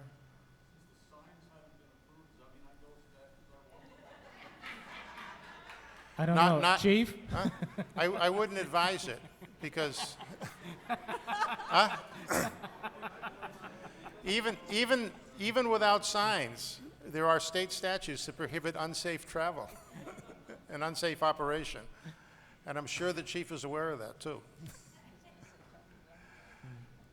Any other questions or discussion? Yes, sir.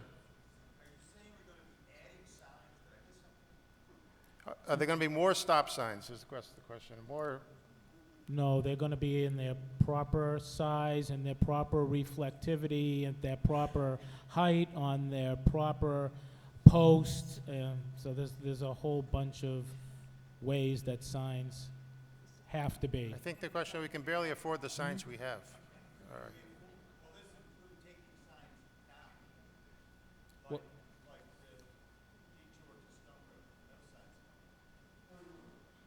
Well, they'll all have to fit into this regulation, so every sign that's up has to be addressed, relevant to what actually it's a federal law, what the new federal law stipulates. So no sign is exempt from review and adjustment if required. Any other questions as to this? I would ask for a 2/3 vote to adopt the town bylaw. All in favor of the motion, which is to adopt Exhibit A, which attached here, as the new Article 6 of the town bylaws? All opposed? It is approved without dissent unanimously. Mr. Moderator, I make the motion to table Article 9. Is there a second? Second. So we move to table Article 9 concerning the Finance Committee. It requires a 2/3 vote to take it off the warrant. All in favor of tabling this article? All opposed? It is tabled. Mr. Moderator, I move that the town vote to accept Lake Woods Drive and all associated infrastructure as a public way in the town of Merrimac, as shown on a plan entitled Lake Woods Drive as built plan on file at the office of the town clerk. Second. All right, this is where the lawyer in comes in. The motion has been made and seconded that we accept, the town accepts Lake Woods Drive. I hope that's really the name. It is. Okay. Lake Woods Drive and all the associated infrastructure of it as a public way in the town of Merrimac.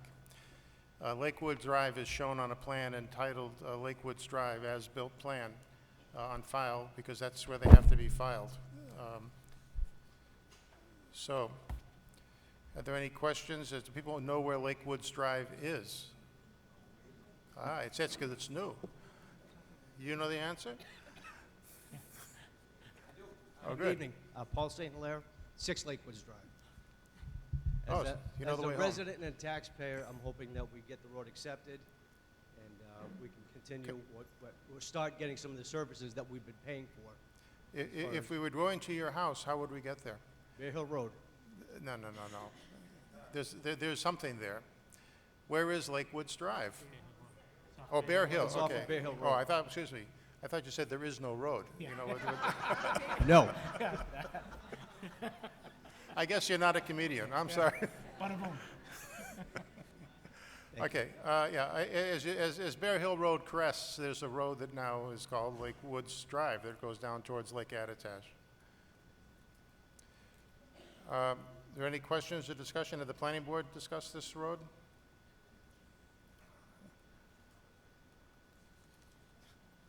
The planning board has voted to support approval of the acceptance of this road.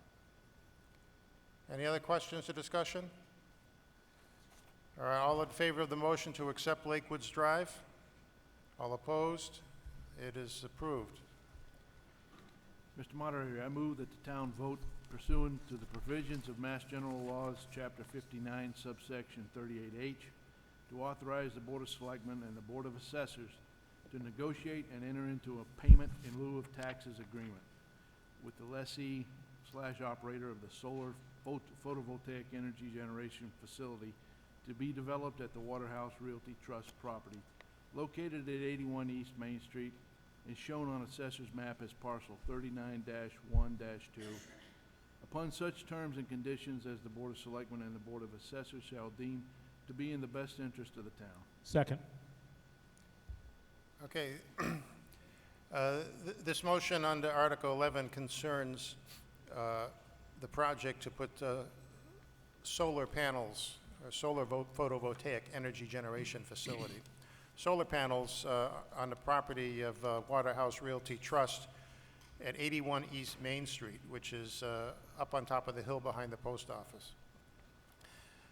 On a map, assessor's map on file in the assessor's office. The Department of Revenue does not suggest that these types of facilities be taxed as personal property, if you will. They suggest that a payment in lieu of tax program be developed. So the developers have given us a proposal. We have hired a consultant who has started to work through the agreement. Just today, we've received a preliminary draft from the consultant, which we've given to town council to be able to go over and discuss with the consultant, so that we could get back to the developer and be able to reach an agreement that will pay us a certain amount of these dollars every year, with certain escalators built in over the life of the project, which is, I believe, generally 20 years. This is concerning real estate taxes, not the cost of the energy and so forth. Yeah, well, I think they still pay real estate tax, do they? Well, that's what you negotiated with them, isn't it? Something in place of real estate taxes, but it's concerning the real estate tax part of the deal. Yeah, because you can't, because you don't want to be taxing them based on the actual photo cells themselves, because that's a depreciating asset. Okay, so this article does not concern how much energy and so forth and so on is being arranged, right? Correct. All right. Yes, ma'am. Well, real estate property tax is the same thing. Is it like an excise tax? Well, the Department of Revenue says that they don't want us to tax it based on personal property. They would rather do it in this payment in lieu of taxes or pilot program, which would be more beneficial to the municipality. Yeah, but the point is this is an agreement as to the taxing of the facility, not to what is producing and what happens to what gets produced and so forth. But the taxes that have to be paid in connection to this. Yes, ma'am.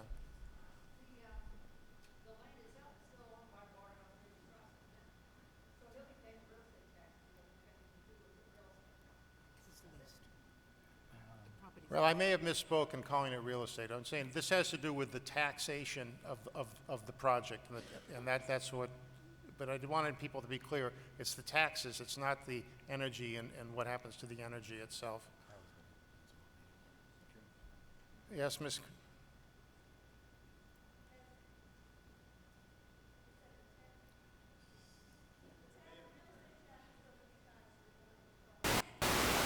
Okay, as you stated correctly, the taxes are, real estate taxes are paid by the property owner, which is Waterhouse Realty.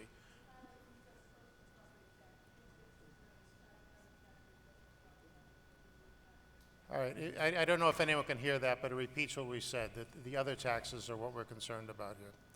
Thank you. Any other questions or discussion? Yes, Mr. Avasilla.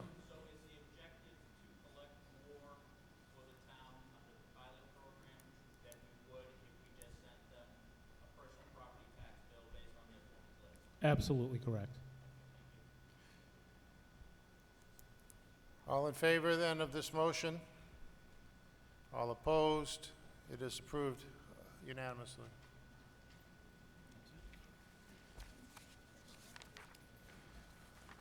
All right, folks, because we have already taken up Article 12, we have completed all 12 articles, with the exception of those that have been tabled.